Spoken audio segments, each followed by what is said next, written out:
Good morning, everyone. Thank you for coming to our summer event here at the Press Club. I'm Youssef Zainuddin. I work at the European Media Information Fund. We're a grant-giving fund that supports projects fighting disinformation in Europe. And this is our review event where we're gonna showcase the fund itself and some of our very interesting projects. And we chose the topic of AI for today. So I'm gonna be your MC today, and although I'm an Arab, we're gonna try to keep the time very, very on point. Can we show the program, please? So we're gonna start now with panel discussion, and the panel discussion will be moderated by Luca Bertuzzi, who is tech editor at Euractiv. He's specialized in tech and digital policy, and he's been following many policies at the European Parliament, such as the AI Act and the DSA. I'm going to have Paolo Cesarini, who's a member of the EMIF management committee and who was previously head of unit of media convergence and social media at DG Connect. And finally, we're going to have Alberto Rabachin, who's the deputy head of unit at the European Commission, working on the implementation of regulations such as the DSA. Later on, we're going to have a presentation of our annual report and our evaluation report. And then we're going to start with the presentations of the projects. We have a very interesting project from Polycular. If you can please move the slide. Called Escape Fake. You saw out there some tables. We're going to play a game. It's a media literacy game, and then we're gonna see 3 other projects and how they fight disinformation and use AI to fight disinformation or fight disinformation created by AI in different ways. So I ask the speakers now to take the stage, and I hope you enjoy the event.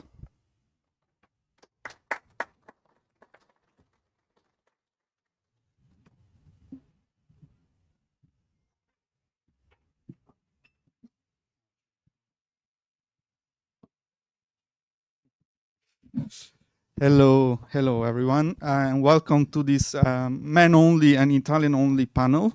It wasn't meant to be like this. Siada had an emergency and had to fly to Egypt, so unfortunately she won't be with us today. But that gives us more time to grill Alberto from the Commission here.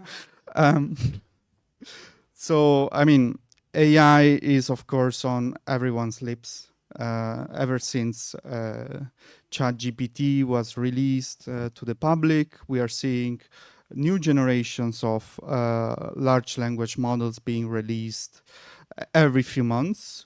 So it's obviously the challenge that regulators, but also stakeholders are looking at from many different points of view. And this information is perhaps one of the most sensitive ones if you think about how it can undermine the democratic process, what we have seen with social media in the past. So, Paolo, I want to start with you. How do you see this challenge, and how can democracies raise up to the challenge? Thank you, Luca. I would like to start by saying that there are challenges, but also opportunities in AI. The project that we will see today actually demonstrate how AI can help to fight disinformation. At the same time, AI and the ChatGPT example that you were mentioning clearly show that there are real challenges. But let me start just to clarify, I mean, to present a quite balanced view about these new technologies with a number of opportunities, including the fact that the Commission is actually supporting projects through Horizon Europe that actually try to harness the best out of AI in the field, particularly in the field of disinformation. There are four elements that I think should be not lost in this debate that is by and large quite negative when we talk about AI.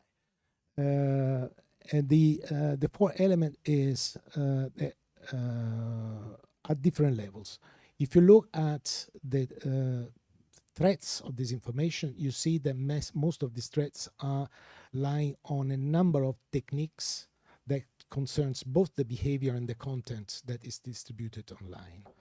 AI can help to identify networks, can help to identify behavior which is not authentic, and therefore can bring the research around and the investigations around these topics forward, enabling detections that would not be otherwise be possible. These apply to behavior, but that applies also to content, in my view.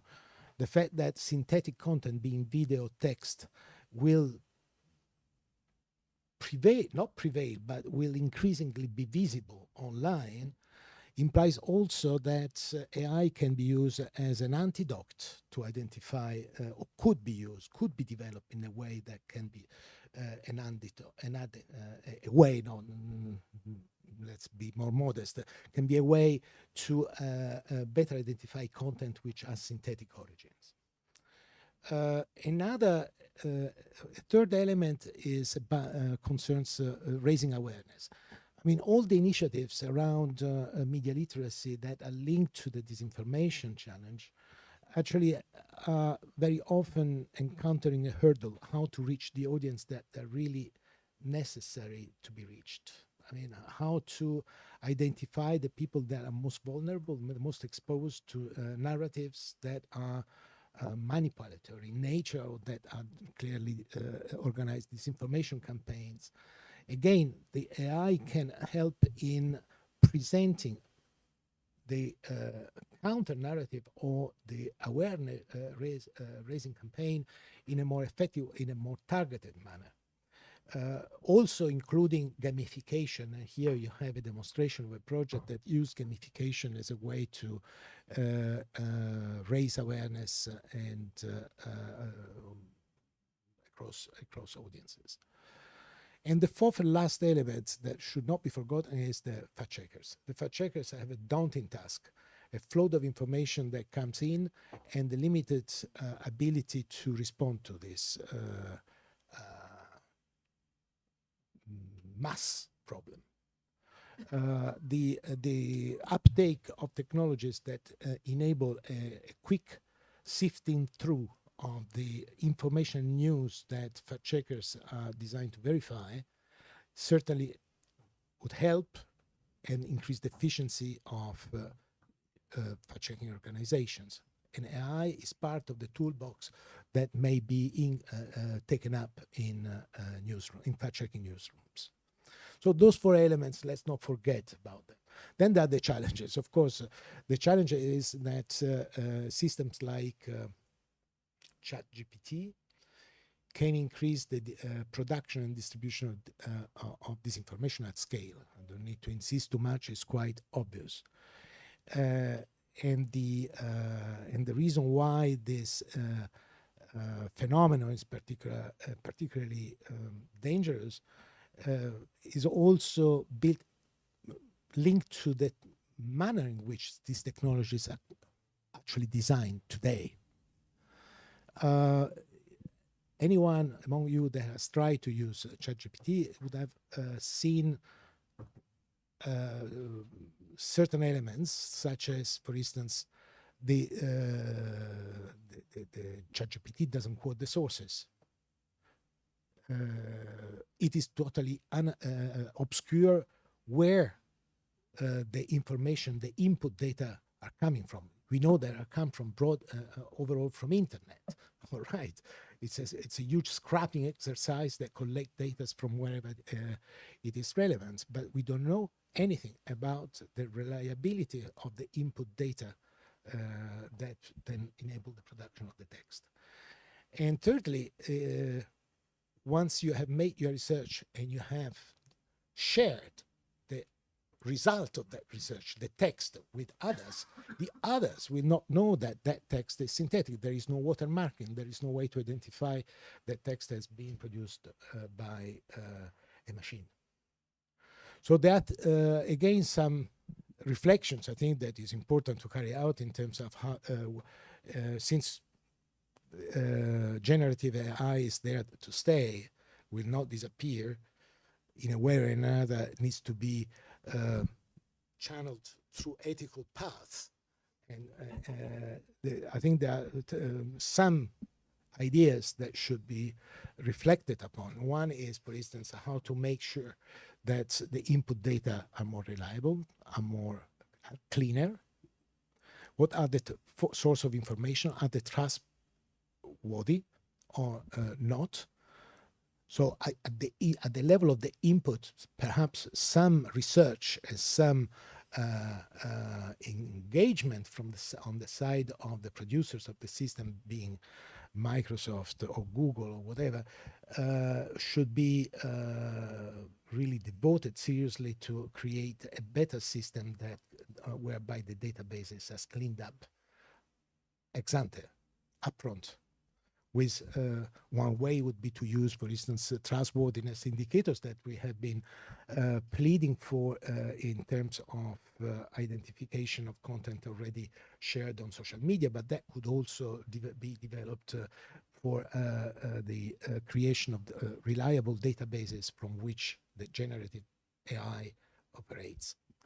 Another element I think is quite straightforward. I mean, the ability to put to identify the sources when quotation are made, it would be very helpful for people to understand where these texts, where these images are coming from. And thirdly, it is about, I think, watermarking. Watermarking can be is difficult. Somebody claims technically difficult, or can be circumvented.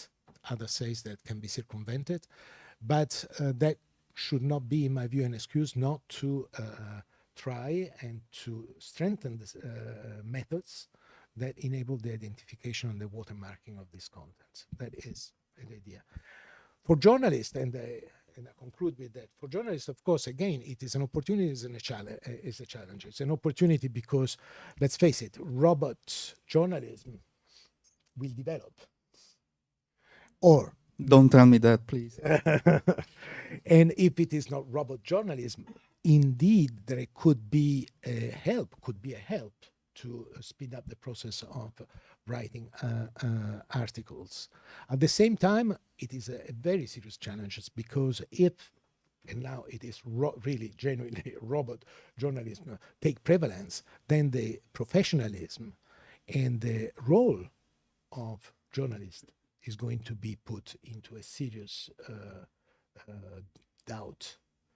And the flood of information coming from AI-generated content risks to overwhelm the trustworthy professional content produced by human journalists. That is my initial thoughts about it.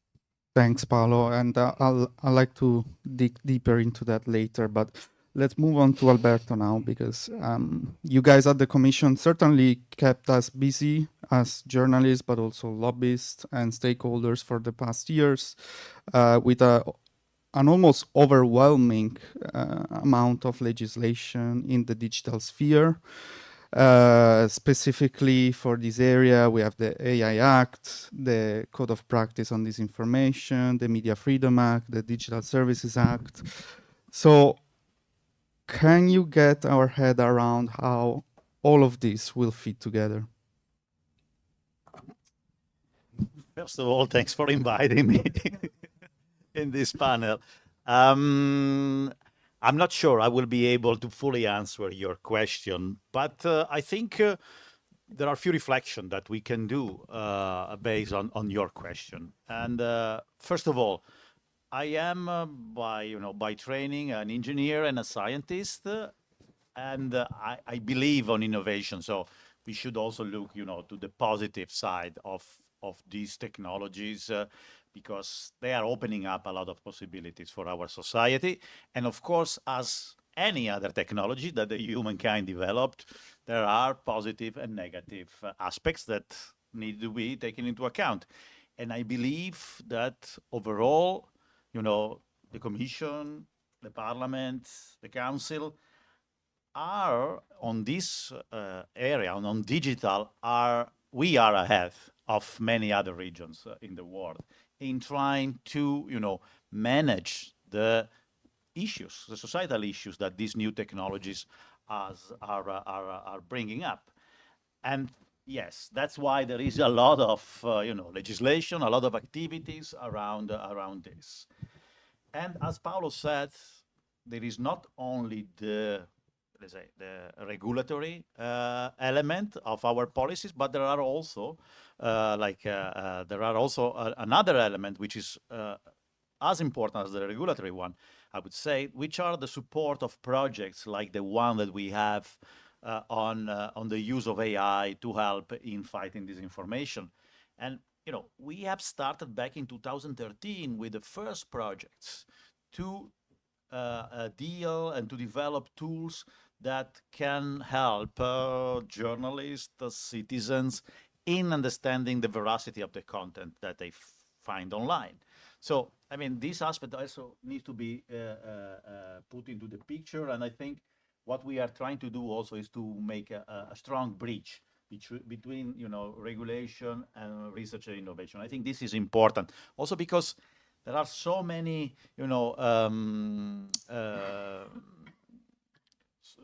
it's so complex that you need the support of very wide a set of stakeholders, and that's why we are trying to bring everybody on the same table. Now, to go to your question, there is some of the part of the regulation is in place. I'm referring to the DSA, the code, which is supposed to become part of the regulation, so of the core regulation, and part of and the other part of the regulation is in the making. So my personal point of view, which is also maybe biased a little bit because we are dealing with a code of practice, is that the model that we have followed for developing the code of practice is a good one. It's a good one because brings on the table the platforms, brings on the table civil society organization, fact checkers, researchers, and allows to have a continuous dialogue within this forum that, first of all, allows us to understand the problem, allows us to find possible solution to the problem, and allows us to follow very closely what the platform are doing. In general, to fight disinformation, to limit the impact of disinformation, but also to address now these new issues related to the generative AI and disinformation. So we expect, for instance, particular, I would say, Microsoft and Google to report already in the next round of reports that they are supposed to end in the summer.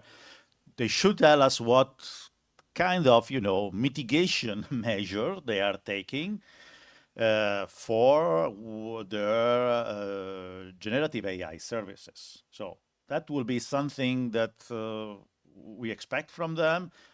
And these reports are public, so everybody will be able to see what they are telling us on what they are doing. And we see already there, going back a little bit to the different application of the technology, there are different approaches because Paolo was mentioning that ChatGPT is not giving information about the sources that have been used. But when you look to Bing Chat, for instance, the chat that is integrated in the big search engine, you see that there, if you ask a question, then you have an answer, and you have, the sources. How it works? It works that the technology generated text based on top result of search queries. So the website that have been used to, generate the text are cited then. So, I mean, there are already different approaches in place, and I think we have to carefully follow these developments. So, again, the code will become a part of the core regulatory mechanism of the DSA. The AI Act also foresee code of conduct. So these similar approaches and could help in having also a little bit more agile framework to address these issues, because I believe that everybody acknowledge the fact that the technology is changing so fast that a system that is based only on pure regulation, which does not foresee and is not agile enough for tackling this fast development would fail. So that's why we strongly believe in this co-regulatory approach. And I believe the code of practice on disinformation can be a good forum to address issues related to disinformation in general, but also to have a specific focus on AI. And this is also why, starting from after the summer, in the task force that manage the code, which involves the signatory of the code, the commission, ERGA, so the National Audiovisual Authorities, EDMO, and the External Action Service, we will start discussing this generative AI in a specific subgroup. So this is also giving you the flavor of how the task force work, what are the opportunities the task force and the code offer to tackle this kind of new raising issues. Thank you, Alberto. Since we are fast running out of time, I have two follow-up questions, so I'll ask you to be brief. First, Paolo, you mentioned that, I think very correctly, we are heading toward a situation where synthetic and human-generated content, it will be almost impossible to distinguish them, and where the reliable sources will be blurred with AI-generated sources. And we are seeing already that some news media are thinking about cutting costs using AI, mostly more tabloid style of media. At the same time, we are seeing that in the European Media Freedom Act, there are attempts to introduce a media exemption, which would basically make it impossible for platforms to police what media are doing. So where does that leave us? Yes, me, this question? Yes, it is a very relevant question. In fact, while you were speaking, Alberto, was thinking about the EMFA, in Article 17 in EMFA at the same time. There is a lot of efforts, but there are also tendencies in the legislation that could hamper these efforts. My view is that taking a very strong position against AI-generated products, text or videos or pictures, is going to be a failure. Look what has happened in Italy not too long ago. ChatGPT was banned for 1 month and then was reopened again, meaning that the game of innovation is stronger in a way than the game for user safety, I would say. There are two strong, very strong forces. The one that pushed towards ensuring user safety and the other one that pushed towards making Europe still a competitive place and a place where innovation thrives. We need to find a balance. Now, talking about the balance, of course, there is also the question about how to balance different fundamental principles that are at stake. The EMFA is clearly trying to find a balance in favor of the media in order to ensure that the media content, it is not subject to the discretion of terms of, and conditions and purely discretionary content moderation policies by the platforms. So the starting point, it is laudable. The remedies, it is going to be nightmarish. Nightmarish because on a one side, risk mitigation under the DSA, under the code of practice, implies also the ability for users to discern what are the reliable sources and what are less reliable sources. In EMFA, this would be simply flattened down as soon as an outlet claims to be a professional journalistic outlet. And I would add one and final point, also the definition of what is a media outlet, what is content that pursue journalistic purposes.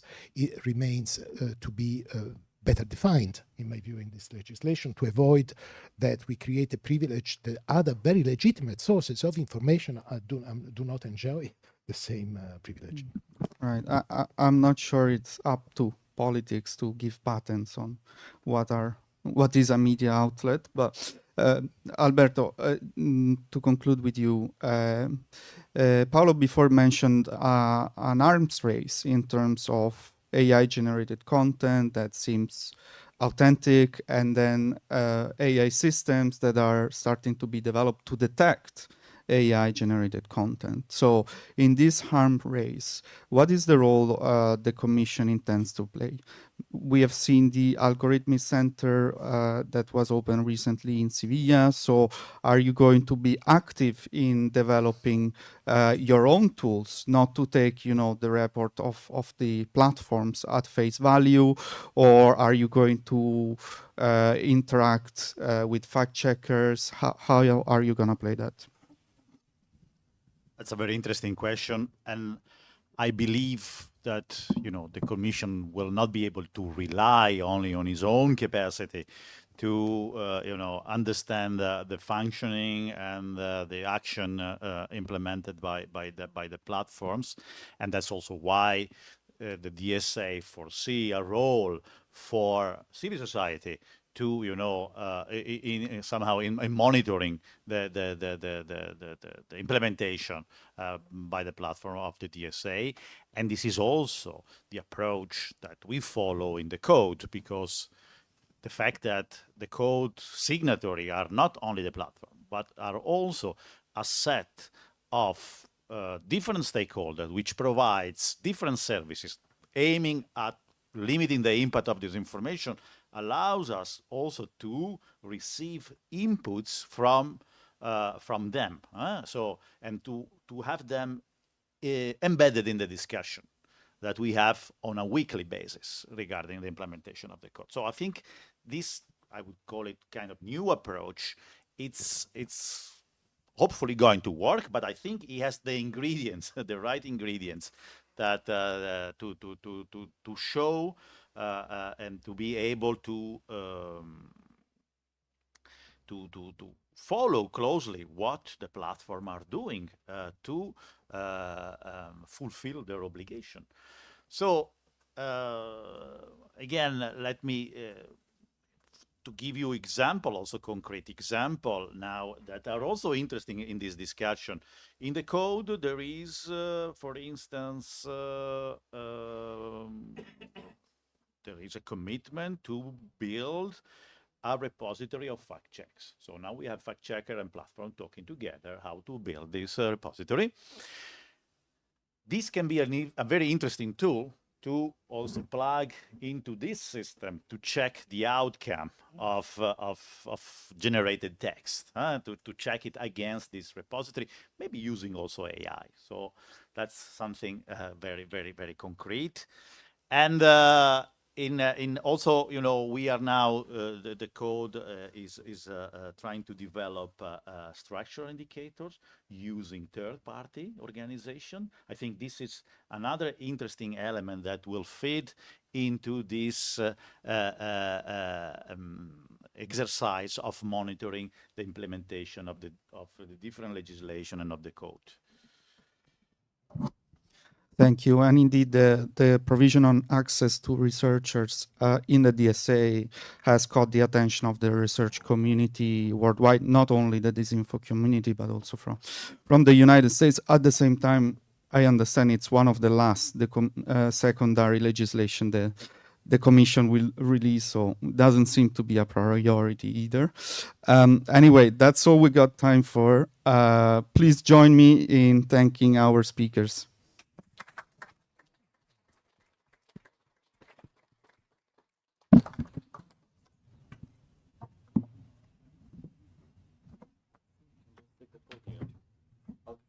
Okay.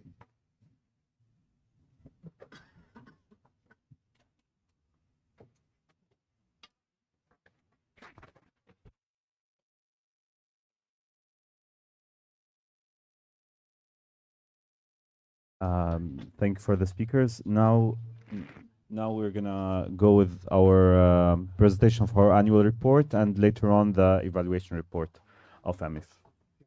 Yeah, this is the most formal part, let's say, of today's conversation. EMIF has a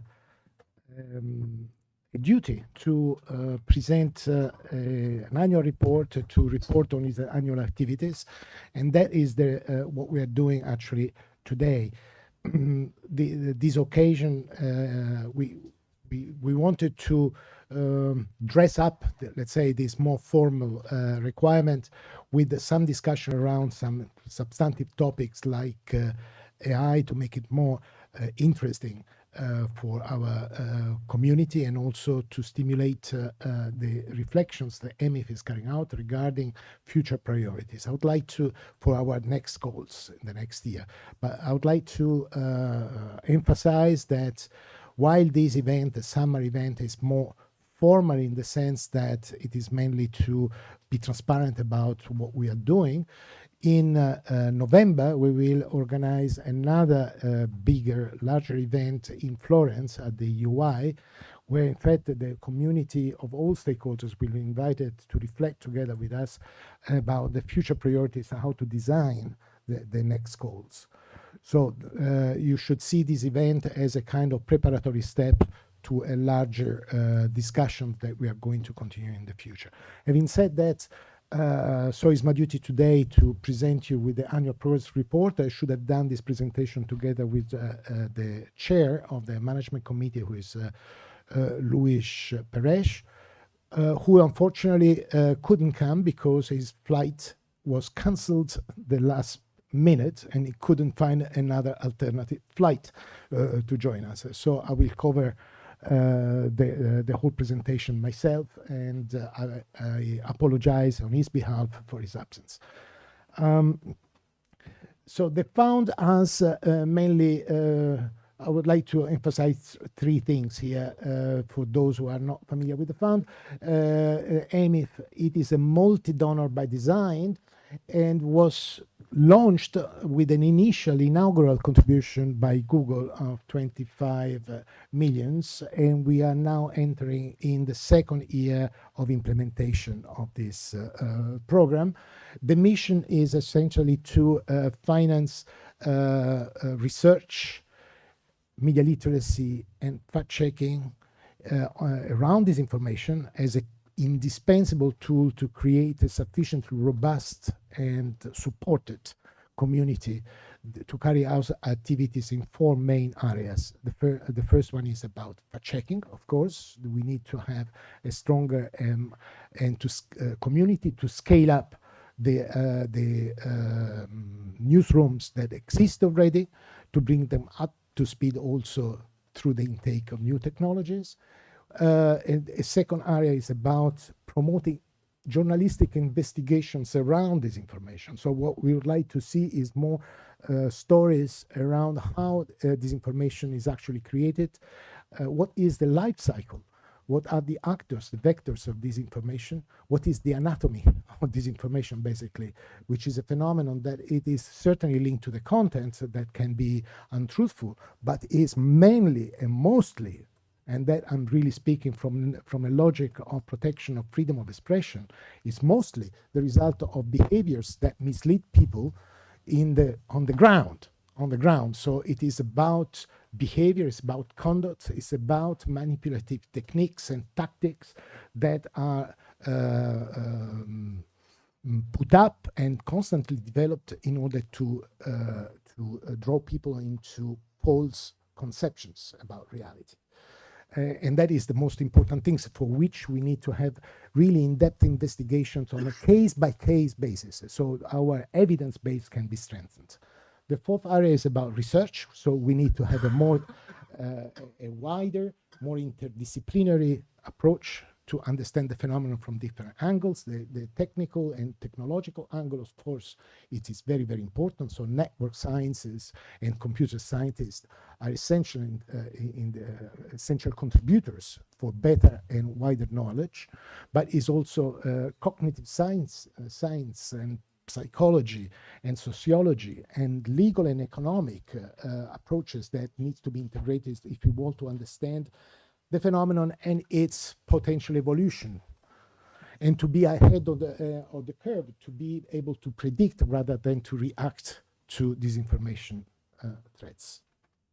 And finally, of course, it goes without saying, media literacy is one of the most important areas on which we focus our activities, because it is only through a better informed and more resilient audiences that we can finally counter this phenomenon that, as you know, is here to stay and is going to become, due also to AI, more and more threatening and more difficult to tackle. Now, coming to what we have done this year. So the year for us starts in March and end in March, and the reporting period covers from March 22 to March 23.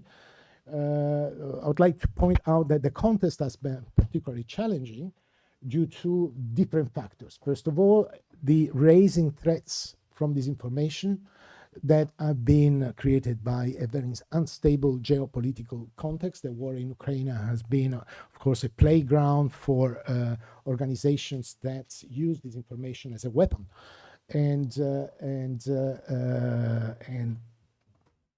this is under the eyes of everybody.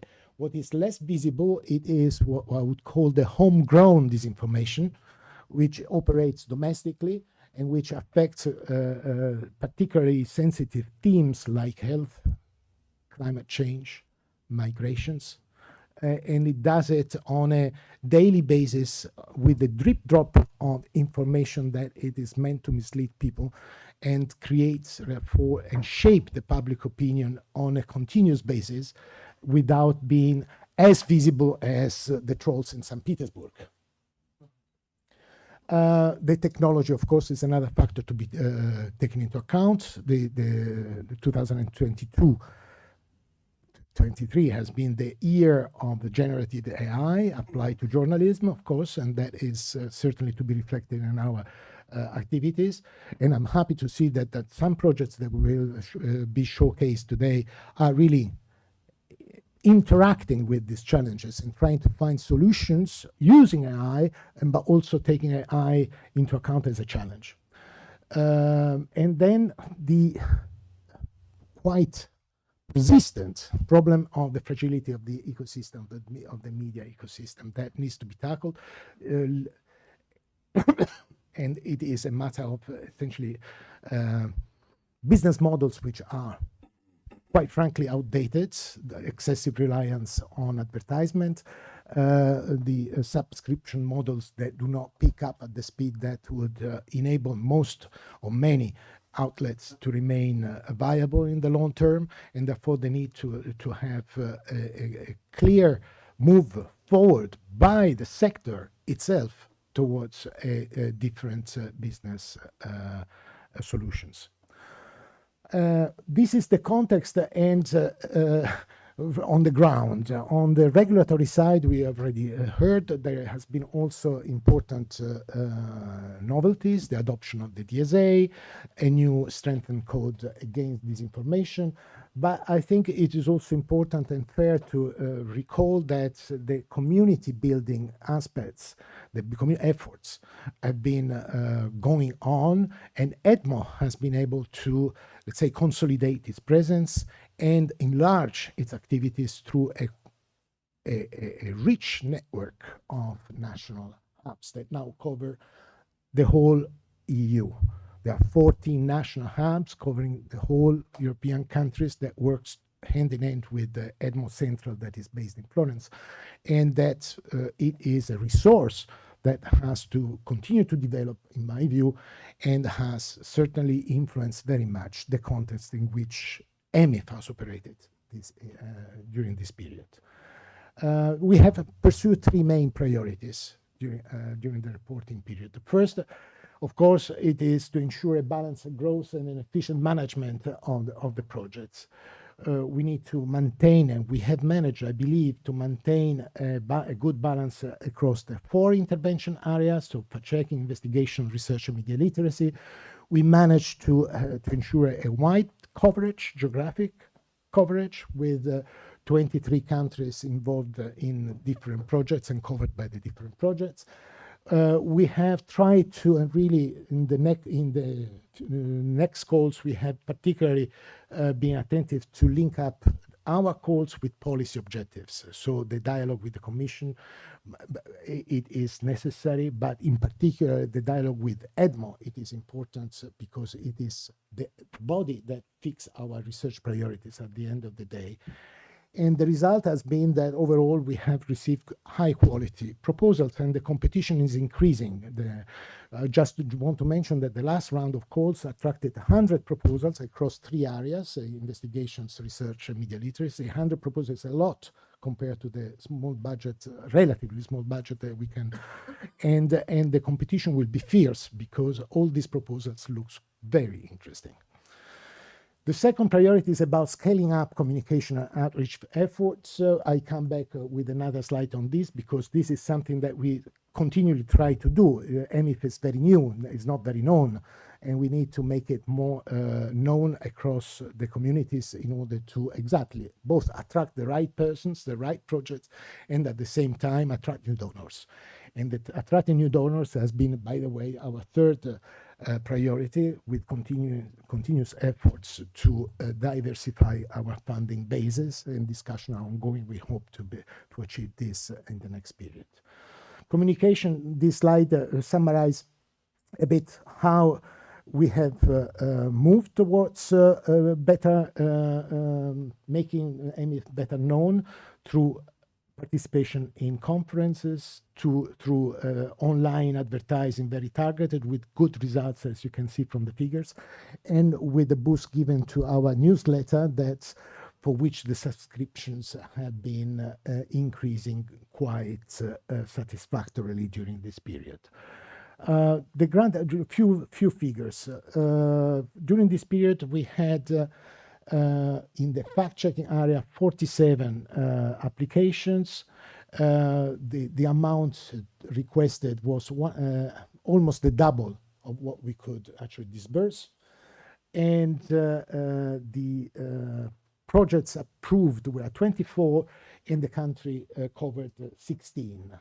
In the area of investigation and disinformation, here we have been less successful, I must admit. In fact, in the last calls, we have a bit corrected the shape and the form of this intervention area. In fact, we only received the last year a limited number of applications, only 6. 4 were approved with 9 countries covered. So you have a coverage rate of only 55%. The good news about it is that the money that has not been spent on this area has been reused for other areas which were much more requested, like media literacy. And in research studies and sandboxes, here we have a quite balanced situation in terms of numbers, because 13 is the number of applications, 4 it is the number of projects, and 8 the number of countries covered. But as you can see, the amount requested was very high, and 270% of oversubscription. It is a number that indicates two things. There is a strong request, from a strong demand for research, and too little funds to satisfy it. And the same could be said, and even more can be said about actions in support of media literacy. Here, this area has really been literally booming with many more requests that we expected, 36 in all. And thanks to the reallocation of funding to this area, we could cover 8 instead of 6 projects, covering 17 member states. But the question remains that here we had an oversubscription rate of 763%. So 8 times more than what we could disburse. Again, the same thing applies, the same reasoning applies. There is very strong demand, insufficient resources. And this is not only for EMIF, this is for the community of donors at large, that this should ring a bell. I'll say this really should ring a bell. Result and impact, I already said, projects 40 at the moment in our portfolio, countries covered 23, which is after 1 year, because that reflects the past year. So after 1 year of activity is quite a honorable result, I would say, given the fact that EMIF is so new. If you look at how the grantees consider themselves being impacted, so here we are not talking about impact indicators for the overall portfolio of projects. We are talking about what these grants have made as a difference for the grantees. In the action support of our checking, those are the figures. It's the average that we draw from information provided by the grantees themselves. We have an increase of 55% in terms of audience reached. So the delta between the situation of the grantees prior to the grant compared to the situation post-grant, it is that the audiences for their own fact-checking activities increased quite considerably, and it also a strong increase in the number of published fact checks. In the area of investigation into disinformation, the same can be said. I would say 76% is the increase in terms of size of audience reached.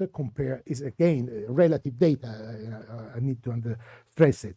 So it is from the perspective of the grantees. It's not from the perspective of the overall market, let's say. But it's important. It's an important indicator.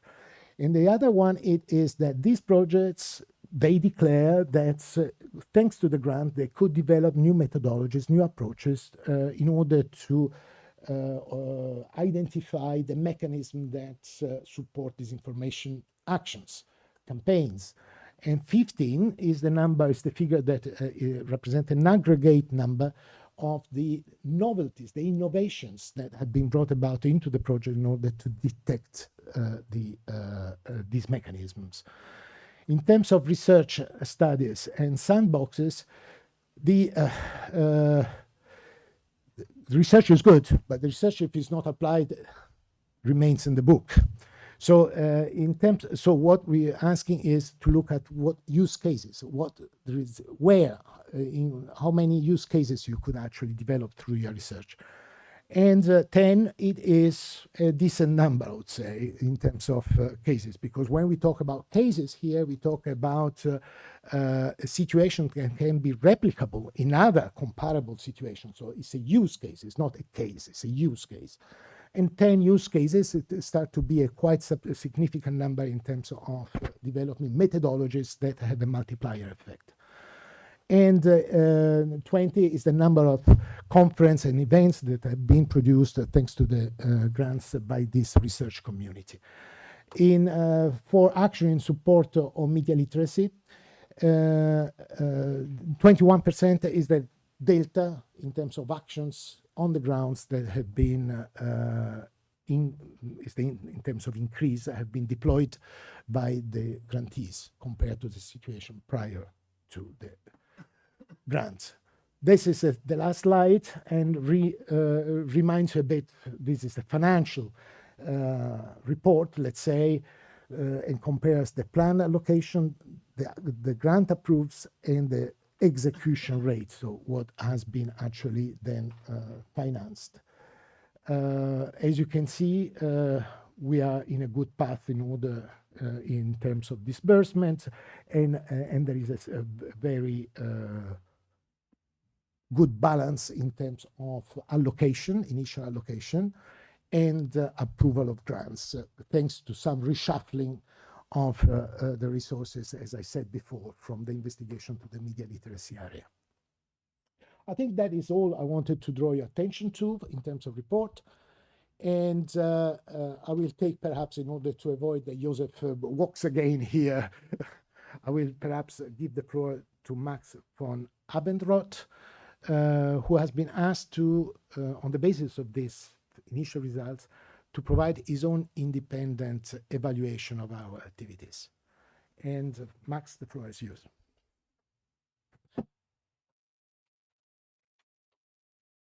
Thank you very much, Paolo, and welcome. It's nice to be here again and to share with you my evaluation of the EMIF program in its second year. As Paolo just said, the members of the management committee asked me to assess the relevance of the overall EMIF approach and as its compliance with the set of standards laid out in the governing documents of the fund. So that's the work that I have done over the last 4 or 5 weeks. And very happy to be here to present this to you.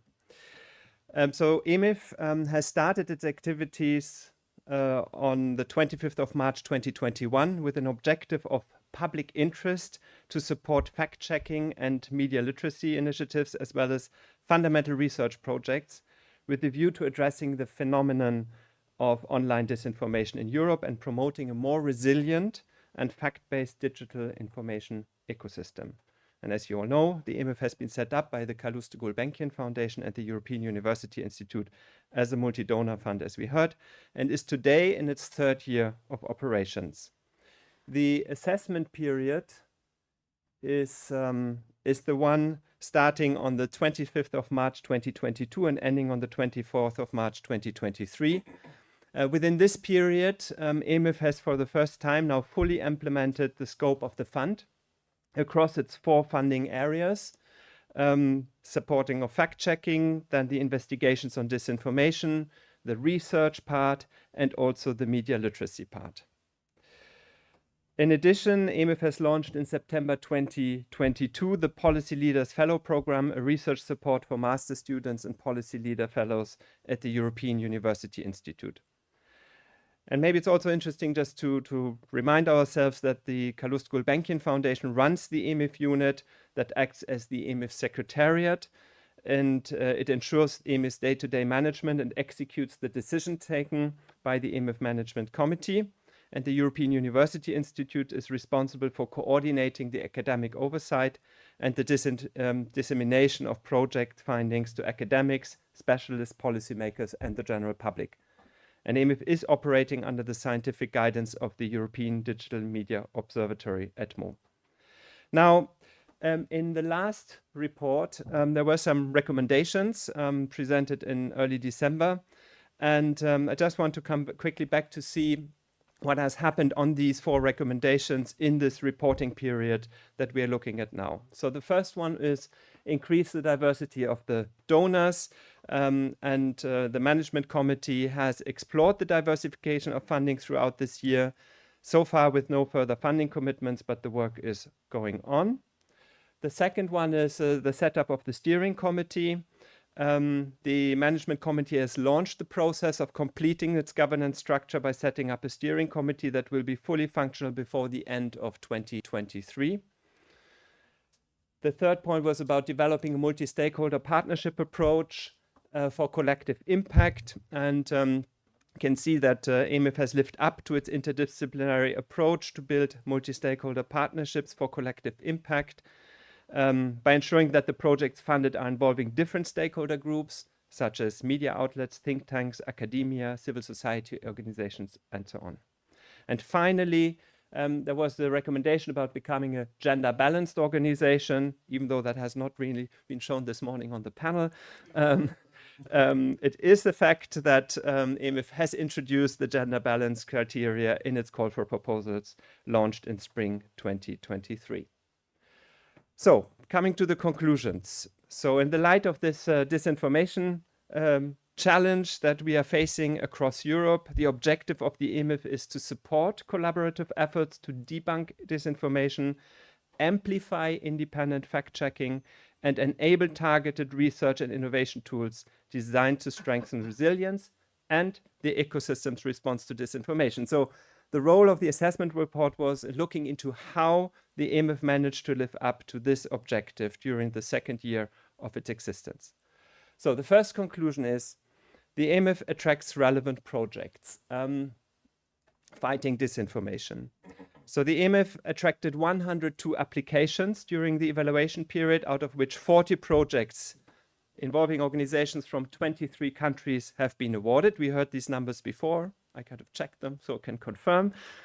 These 40 projects are in a clear winning range. I think that's an important piece of information on the range in the evaluators report. So you can see that an average score of 8 on a range from 1 to 10 across all 4 evaluation criteria has been given.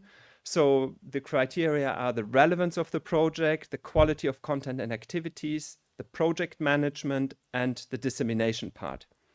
I personally found that the solutions funded by the EMIF are cutting edge when it comes to inclusiveness, following co-design approaches, and also offering potential to be scaled across Europe, and addressing and or working with the young generation. Some of these projects are working closely with local communities, take new technological developments on board, such as AI, and apply innovative formats such as online games or escape rooms. The second conclusion is the EMIF extends successfully its geographical reach. In the reporting year 2022-23, the EMIF approved grants for projects actively engaging organizations based in 23 countries across the EU, EFTA, and UK. I'm not going to list the countries now. You can find them in the report. But the target of the EMIF was to reach at least 12 countries within its geographical scope out of the 32 countries within this whole scope. So 23 countries, I think, is a very good achievement here. The third conclusion is about the EMIF lives up to its high governance standards. The EMIF governance has shaped up during the evaluation period. So with the third member of the management committee joining the management committee in May 2022. And with that, the management committee has been completed. In addition, the internal rules of the management committee have been adopted also in May 2022. During the evaluation period, the management committee has started the process of setting up a steering committee, as foreseen in Article 4.2 of the agreement established by between the European Media European Media and Innovation Fund, signed by the Gulbenkian Foundation and the EUI. I also think, by reading all the minutes of the management committee around the year, that throughout its meetings during the evaluation period, the members of the management committee showed a high responsibility to the cause of EMIF and its potential grantees, indicated really by the deep and engaged discussions during the meetings about the outcome of the expert evaluators' decisions and the selected projects. So there were some cases where you can clearly say they didn't take it on the light shoulder. They really went deep, and I think that's something very positive to highlight here. The fourth conclusion, and the last one, is the EMIF applied learnings to the second round of calls for proposals. I think it's an interesting or a relevant element because it shows that this organization is willing and able to adapt to the new needs and requirements in the field. In the second year, it went through this learning process when, for the first time, the application sent to the calls for proposals in these 3 funding areas, the investigation on disinformation, the research, and media literacy, were processed. And in response to the discussions held within the management committee over several meetings, the members of the management committee approved at their meeting in January this year a few adjustments to the calls, like, for example, ensuring gender balance in the projects, also shortening the duration of the investigations on disinformation funding area, and instead creating a special track for follow-on research or media literacy proposals. Also broaden the scope of the call for funding area 2, so that's the investigation into disinformation one, and better align the objectives between funding area 2 and 3, while creating a clearer link with the public policy goals. and finally broadening the objectives of the media literacy call. So I think this is just a good indication for the opportunity or the possibility of this organization to adjust. I'd like to close with 3 recommendations that I just have taken the opportunity to come up with these recommendations after working through the whole material and having had different conversations with people involved in EMIF. So the first recommendation is continue the community building for enhanced collaboration. In my view, the EMIF has the opportunity to unlock the full potential of collaboration across its community of funded projects and their partner organizations.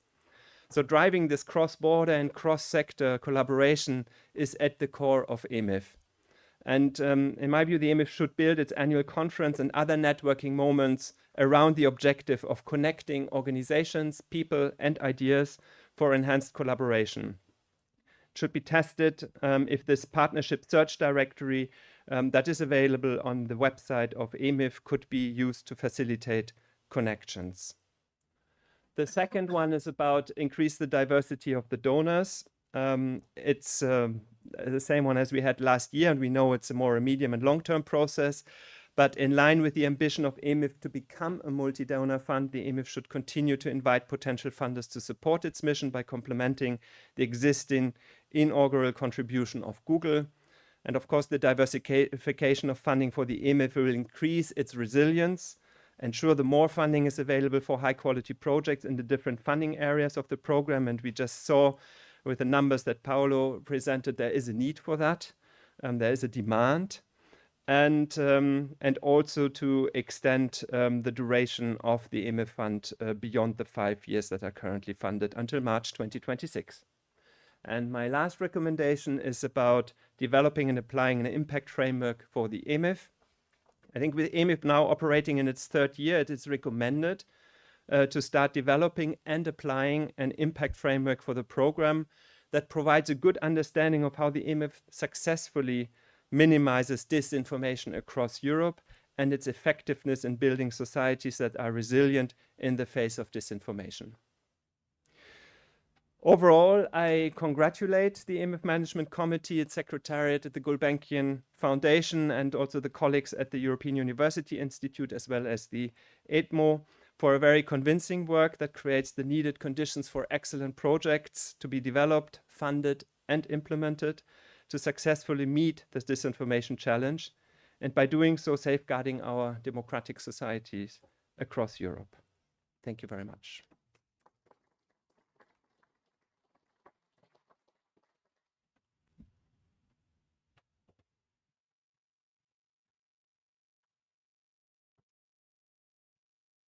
Thank you, Max. Thank you, Paolo, very much. People here in the room can find the annual report in their bags, and people online can also find the annual report and the evaluation report. They're now published on our website, emifund.eu.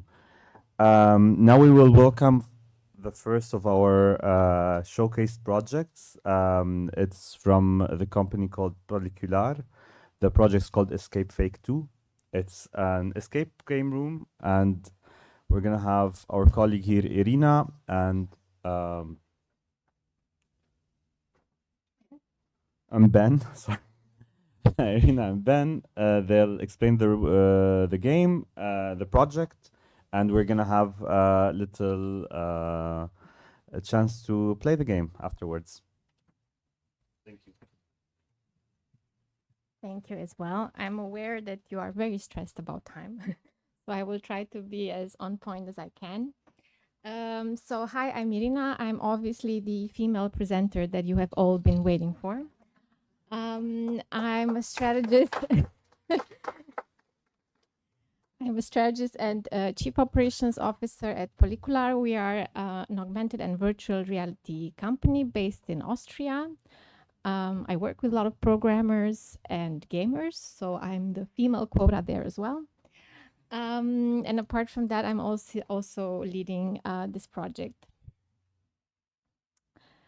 So the story of Escape Fake starts with a little story. that in a not too distant future, humanity is living in a post-truth world, and the spread of fake news and AI tools used in political campaigns have creating a dystopian reality where it's difficult to distinguish what is real from what is not real. And this might sound a little bit eerie, but we are actually not so much doomsday believers, but it's actually more of a narrative plot that we use in the game. Coincidentally, though, the first time we started developing this project was in 2018, and it was actually the same year that Lee McIntyre published this book called Post-Truth, where he was actually saying that we have already arrived in this post-truth era. Whoops. Basically, coming from this area of AR and VR, we notice a few things. One is that young people are digital natives. I think it's something you might know as well, especially if you've interacted already with young people. They are very fast with technology tools. They're very fast in learning them. A lot of young people are gamers. I'm not aware of any reports on this in the EU, but I know that in the US, almost 50% of teenagers identify or self-identify as gamers.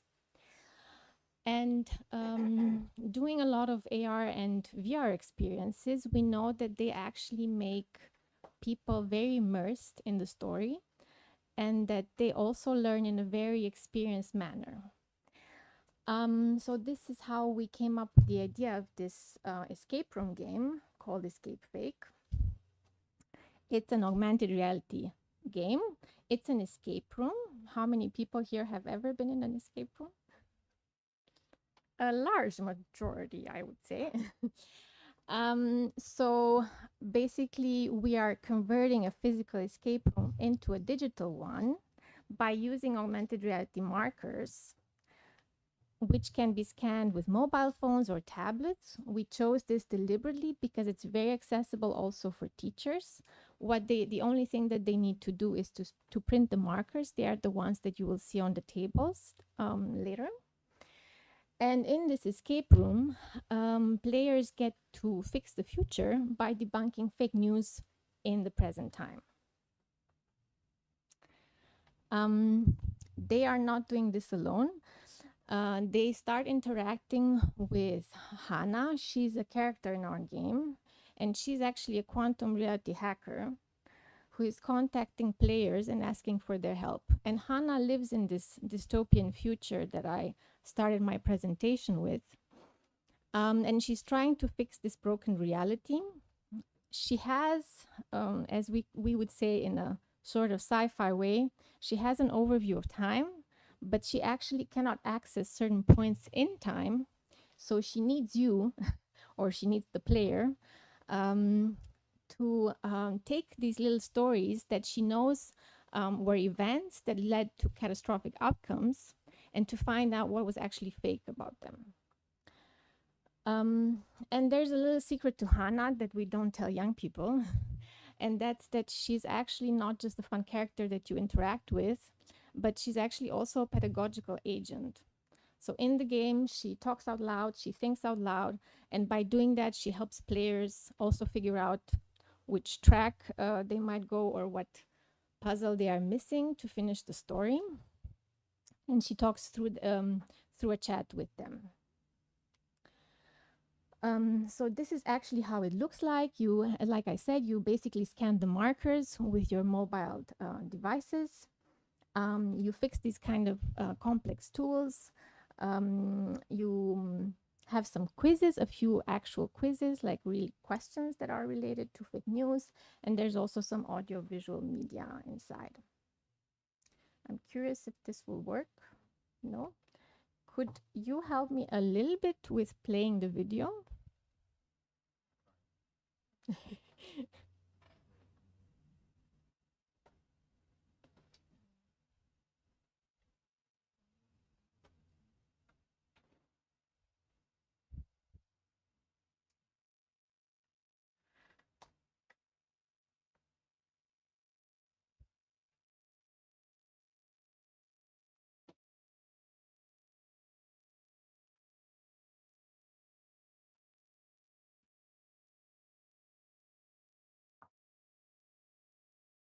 I can also skip it if it's too complicated. No, okay.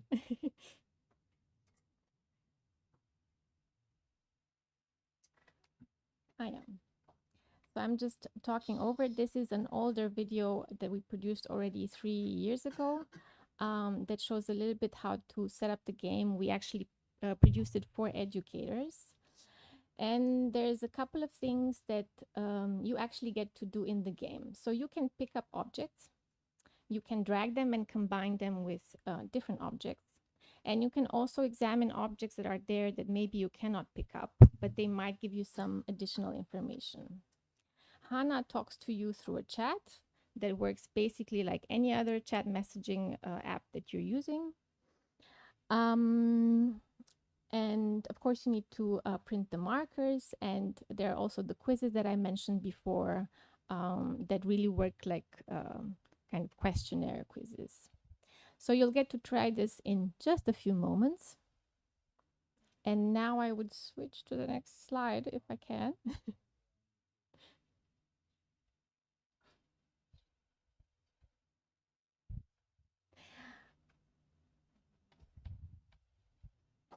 Thank you. And wanted to tell you about all the things that we are actually doing in this project. So we launched this prototype game in 2019. We did so with very little resources, but actually it started growing by itself. It spread a lot around educators through word of mouth. Networks of libraries picked it up and they started sharing these resources together. Some actually produced their own videos explaining the game. So that gave us a hint that what we were doing was actually very right and also very useful to them. And these educators, many of them, they were writing us and they were telling us what they would actually need in the future. So they would need more resources, they would need a toolkit, figuring out what other materials they could work on and with the students. And basically what we're doing in this project is 4 things. We're trying to collaborate a lot more with different organizations. So with nonprofits, with cultural organizations, we did a media literacy lab, bringing together several stakeholders. Our partner in Romania, who is a nonprofit working in this field, they did a media monitoring report focusing on disinformation narratives on TikTok and Instagram. So they actually monitored media with a focus on youth in the 4 countries that are partners in this project.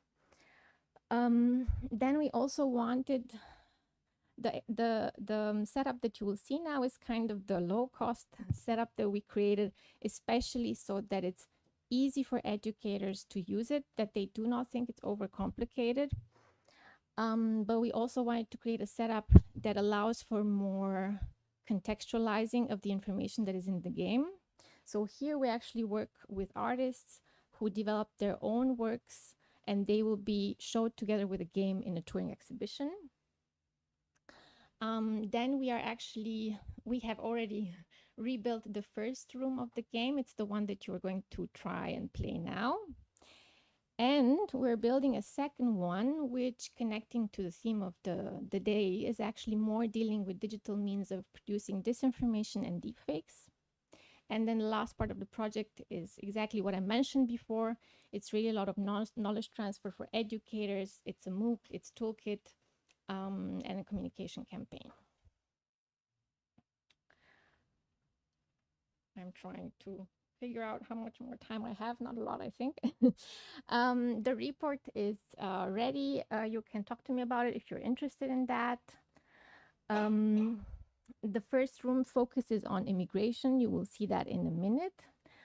But it's also more about generic behavior related to fake news.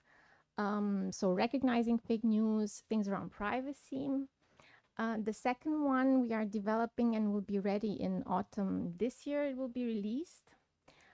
And in these activities that we ran with teachers and students and many other organizations, we were asking them, okay, what would you like to have in next escape rooms? What topics would you like us to tackle?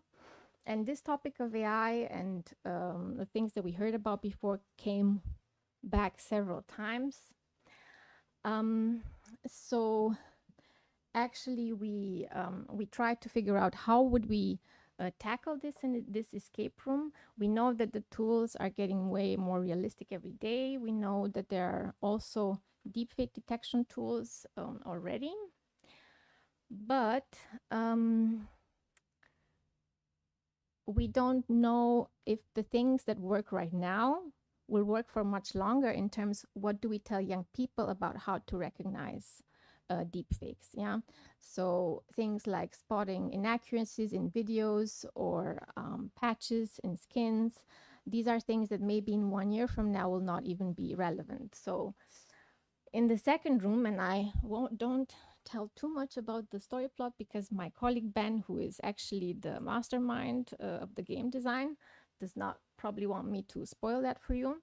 But I can tell you that it's happening a lot more in cyberspace, that we are using combinations of cheap fakes, so Photoshops, with deep fakes, but also combining real and fake so that young people actually understand on the one hand how AI images are produced, how algorithmic decision making works. So how do algorithms make certain decisions also about search engines, right? So things like viral slogans, how are those pushed very high up in search engines?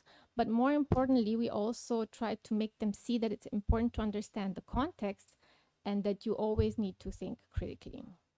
So it will be probably a little bit harder than the first room, but we do not also want to oversimplify reality because the reality is actually not getting simpler at all. The exhibition, we're very excited about it. The narrative behind it will be a future museum of fake in this dystopian reality. In this future museum, you get to look back at the year 2023 and see what was happening in 2023 in respect to disinformation. And you get to see some very interesting artworks. One of them, Hashtag's Proof of War, is actually a tactical software that is looking at metadata and basically verification of images to make sure to be able to verify that they have not been tampered with. They will actually showcase a 3D model of damage, wreckage in the city of Bucha in Ukraine that is photographed on site by a journalist in Kiev. There is one piece that is dealing more with the concept of truth and how ambiguous it is. There is a fake Ministry of Love and Empathy, so a fake institution, and there is one piece that is particularly looking at deepfakes and how they are produced. And it's an interactive piece that also films you while you're looking at this video. And towards the end of the video, it's actually integrating your own face onto this video, which actually is switching between the faces of different public celebrities. So I would kind of end it here so that you have a little bit of time for actually testing the game, even if you likely won't finish it because there's not enough time. We're very grateful for our results in the first year. We actually engaged a lot more people than we had planned, and we actually have not even started the actual activities that were planned, like testing the game with youth or actually showcasing the exhibition. In autumn, we will launch the game. We actually have a silent release now for you, so you can actually play it on your phones as well. And I could explain now the setup for the showcase, or do we still have a Q&A? Okay, so thank you again. Thank you to EMIF for their support and also to the European Commission, which is our funder through the Creative Europe program. And if you have some questions, I think now is a good time.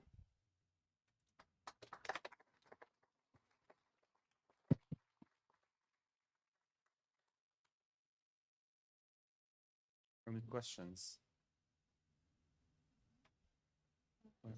Ah, sorry. Thank you.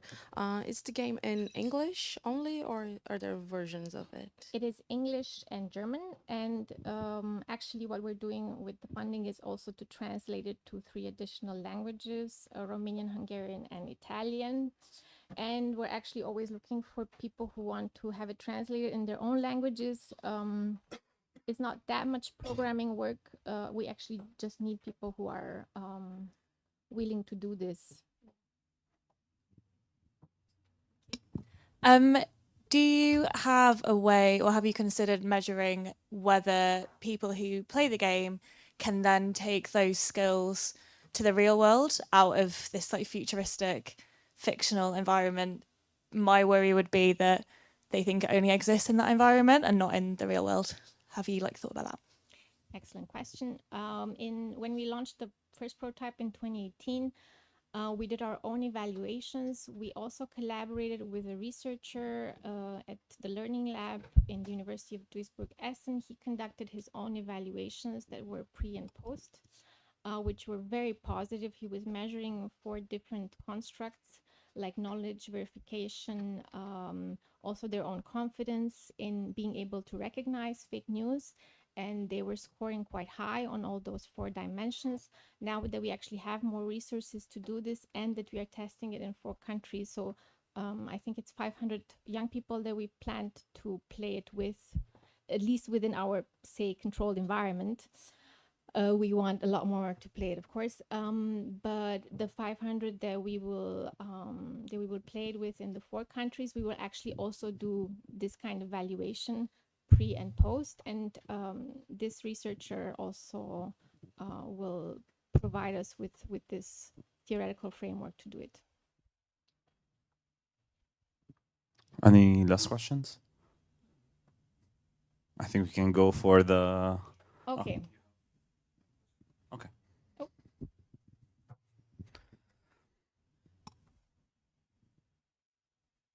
Was there a question? No. Okay. So we have 2 tables. One is set up there. One is set up on the right side of the bar, sort of in the room here. There are 5 markers. One is horizontal. Quick tip: you have to start with the bush marker. And we have 6 devices, I think, that have the game already pre-installed. So we're happy to give you those also because there are tablets and there's a bit more screen space. You're also free to download it from the App Store or Play Store and install it on your own phone. Or tablet, if you have one, of course. That's pretty much it. There are some postcards with dystopian future, and in the spirit of the previous session, I want to say that they were produced in a human AI collaboration, where the text was created by yours truly, and the visuals, the texts were fed into Midjourney and then polished by my colleague Thomas.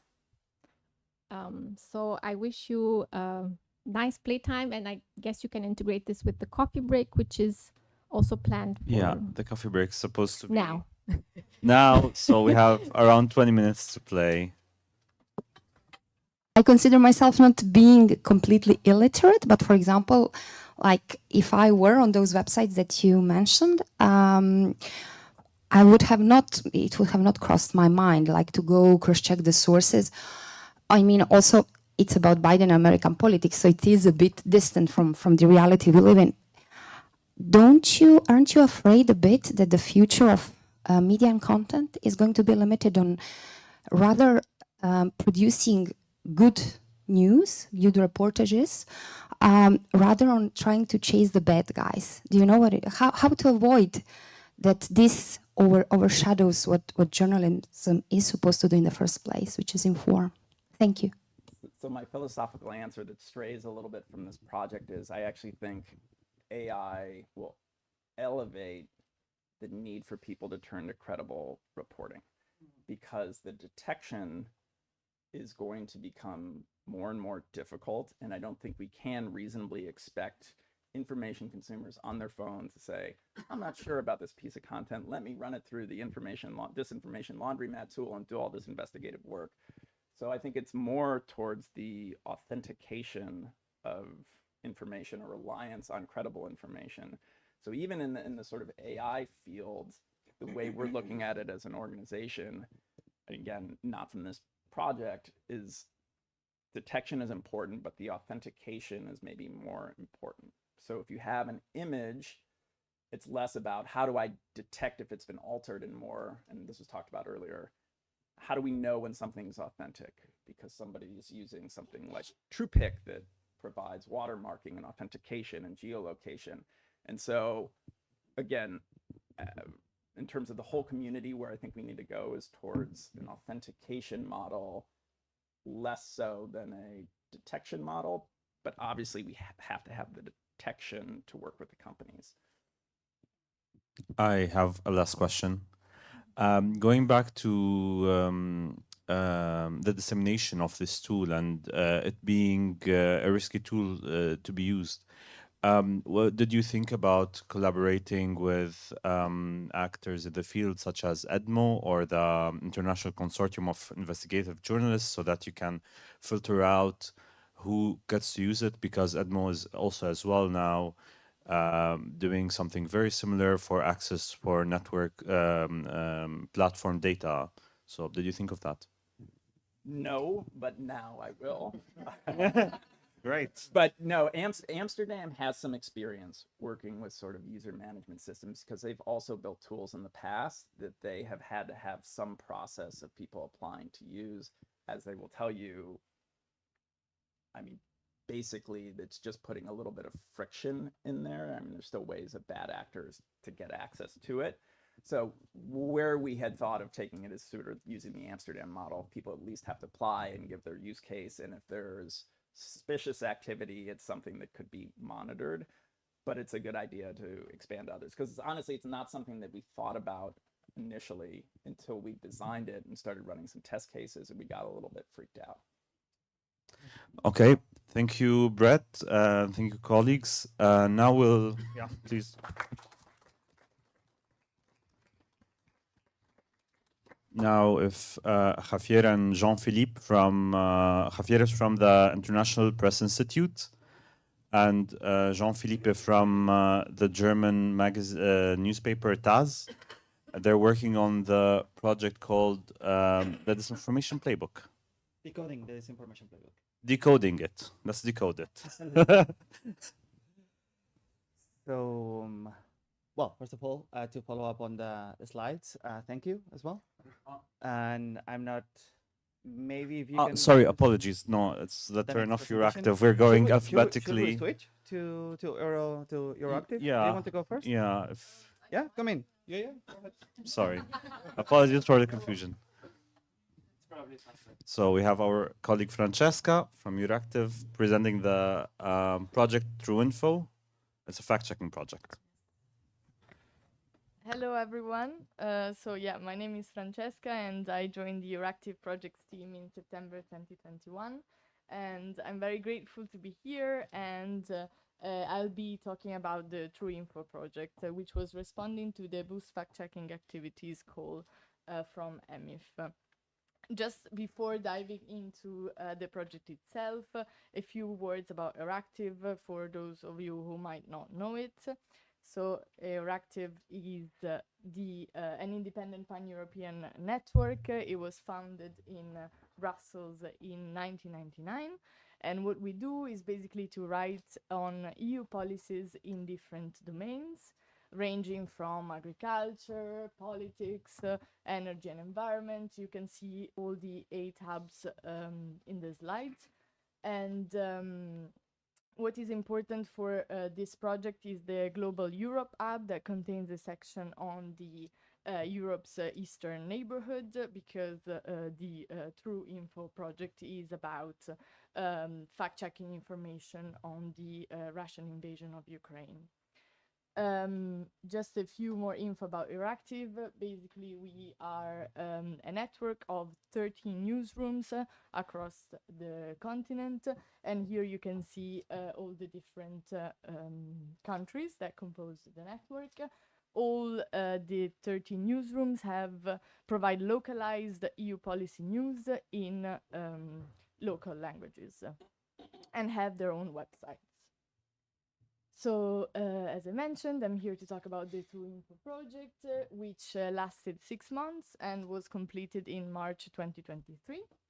The idea of the project was basically to create a network between journalists covering the war on the ground and policymakers, stakeholders, and journalists based in Europe at the EU level. So the idea was to supporting local voices of journalists on the ground, but also to feed the EU policy-making process and by exploring the changes in geopolitical dynamics stemming from the war. For talking about the outputs of this project, we had an investigative report of exactly how the war in Ukraine is shaping Europe's geopolitical ambitions. This report was a week-long publication of 5 articles published on our website. Afterwards, we'll make the presentation available, so you'll be able to check out all the sources. And another activity from this project was content exchange and translation. So our offices in Berlin and Paris complemented the the Brussels perspective and added their own national angles and translated the report in German and French. There were also 17 articles that have been translated into Ukrainian and published on the website of our Ukrainian media partner, European Pravda. What another objective of this project was also to populate the social media environment with trustworthy news. In fact, Euractiv used its social media accounts like Facebook, YouTube, Instagram, and Twitter, but also we mainly wanted to work on 2 platforms, Telegram and TikTok, because Telegram was already very popular in Russia and Ukraine before the war started and became even more popular ever since. And also because it's considered one of the safest networks because of its end-to-end encryption. So what we did was to open a Telegram channel in 13 languages where people could check Euractiv news, but also the latest developments on the war. And regarding TikTok, we decided to use it because the war in Ukraine was labeled the first world's TikTok war, because a lot of false content and a lot of video manipulations were shared on this social network. So here you can see my colleague Mirko, who made a video on TikTok, which was also used to kind of raise awareness about this issue with younger generations. The project ended with a final forum, which took place in March and had our dear Paolo Cesarini as part of the speakers, but also gathered policymakers, MEPs, aspiring fact-checkers, journalists, and media outlets to talk about the challenges associated with tackling disinformation in the context of the war. This project kind of also opened new avenues for collaborating with other projects on disinformation. So we also have sort of synergies with other projects that Euractiv is conducting now. This is a project funded by the Horizon Europe and basically looks at how we can combine the inputs of artificial intelligence and the inputs of human fact-checkers to create a platform that can analyze sources, but also social media information in near real time in 7 languages. And the idea of the project is that, I mean, it's just started, and we just had a kickoff meeting, and now we are at the inception of building this platform, and we are collecting data sources and also like basically finalizing the sources that will be useful to produce the platform itself. The project will last 3 years, so we have time.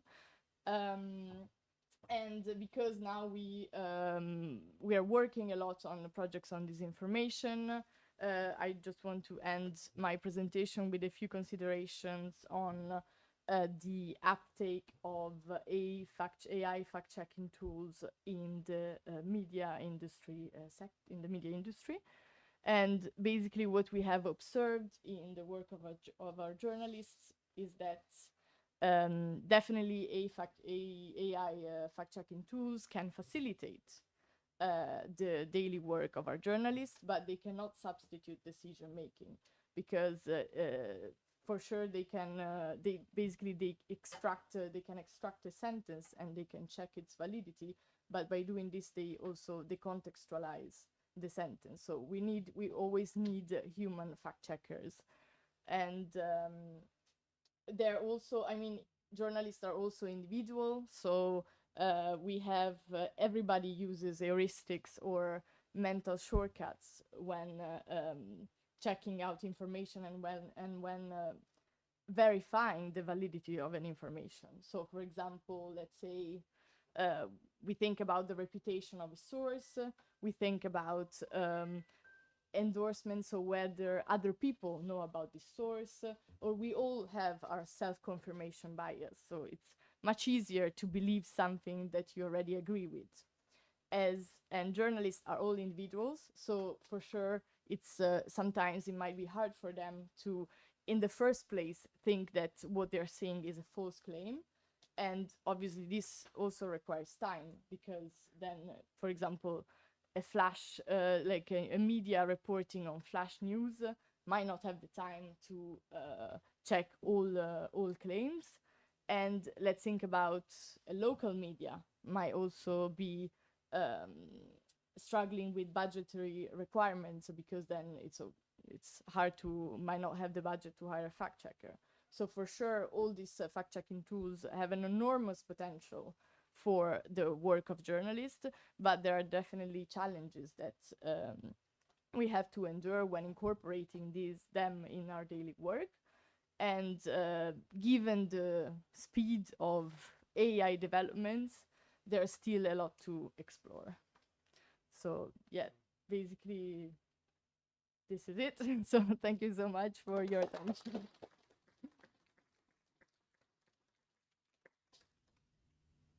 Any questions? Floor is yeah.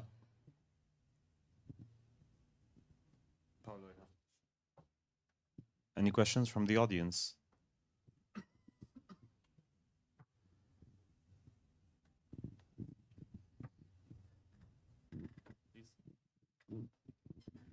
I have a question. I don't know if it's correct or not, but have you ever thought at your active that also you need experts in a certain field instead of relying on, you know, AI and stuff like that?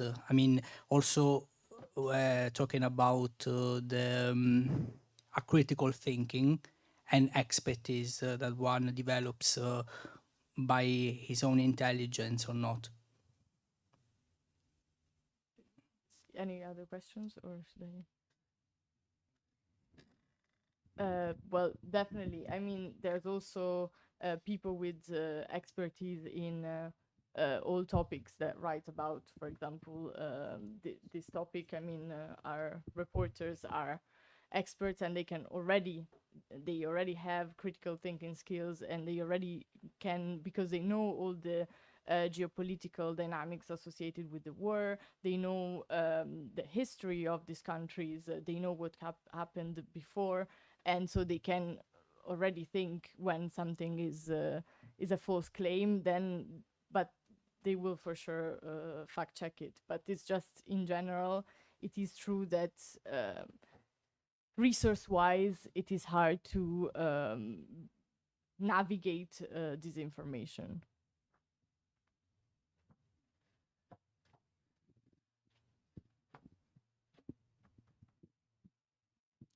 Hi. Congratulations for the presentation. No, I want to ask, what's your experience with the use of TikTok and as a tool actually to reach also a younger audience, because there's a lot of work in producing content, high quality content, but then sometimes even as working as journalists in the field, we have the feeling that doesn't really transfer to the societal aspects to the audience. So I just wanted to know what's your experience with the tool that you designed and the methodology and so on and so forth. Yeah, well, it was quite useful to decide to open a TikTok channel for Euractiv, because sometimes EU policy news can feel a bit distant from even for adults, not just for young generations. So I think it was also fun to make these videos and to be able to see this news in a different perspective, and to try to find a way of making them a bit more engaging. And this also helped us in our daily conversations with the people outside the EU bubble and outside the media sector. So I think it was a great experience that was also fundamental for our media to develop and to be known, and to raise awareness about a public that goes beyond the Brussels stakeholders. Any other questions? Just a quick one, if I may. While human in the loops is always a good thing, especially for decision making. But you say that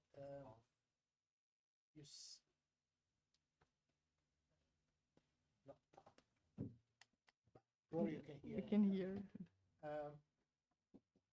You say that there are tools that actually for local media, smaller newsrooms, may be useful. Sorry. No, doesn't work. For small newsroom, local media, fact-checking tools may be useful. Now, just out of curiosity, what are the tools that you think are more commonly used, which are useful, and what would be the tool of your dreams? Oof. Well, I think this is a question that should be addressed more to the journalists of Euractiv, because I work in the projects team, and I can tell you I definitely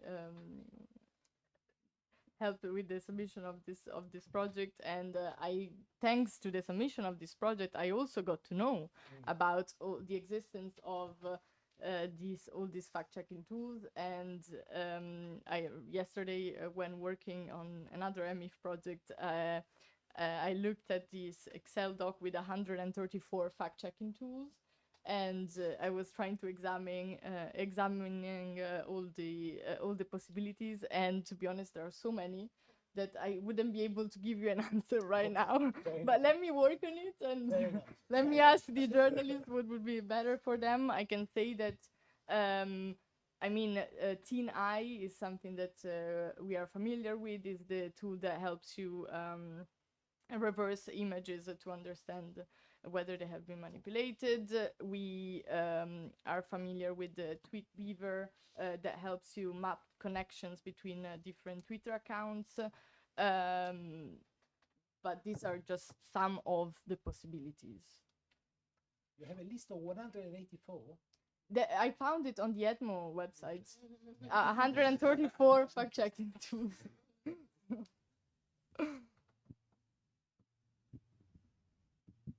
Last questions.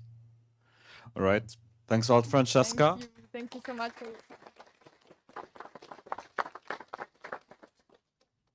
Now our final presenter, actually, Javier and Jean-Philippe. Javier comes from the International Press Institute, and Jean-Philippe comes from TAS. Hello again. Hello again. Thank you very much. We just wanted two rounds of applauses, right? The title of the project that we started working in October last year, it's called Decoding the Disinformation Playbook. So the International Press Institute, for all of those who don't know, is we are a global press freedom organization. So our mandate is precisely to support and monitor press freedom violations and to support independent journalism, right? So our definition of what part of the broad spectrum of disinformation we're looking at, it's specifically smear campaigns and intimidation of journalists and fact checkers organizations as a strategy basically of disinformation, which is like the weaponization of coordinated online harassment, smear, and hate speech targeting journalists with and fact checker organizations with the aim to silence them and to poison the well and basically to create a fertile ground, you know, where they can literally plan the fringe narratives. So the focus, it's actually on the investigative journalists and fact checkers, because both of them are at the forefront of combating disinformation. And why do we know that, right?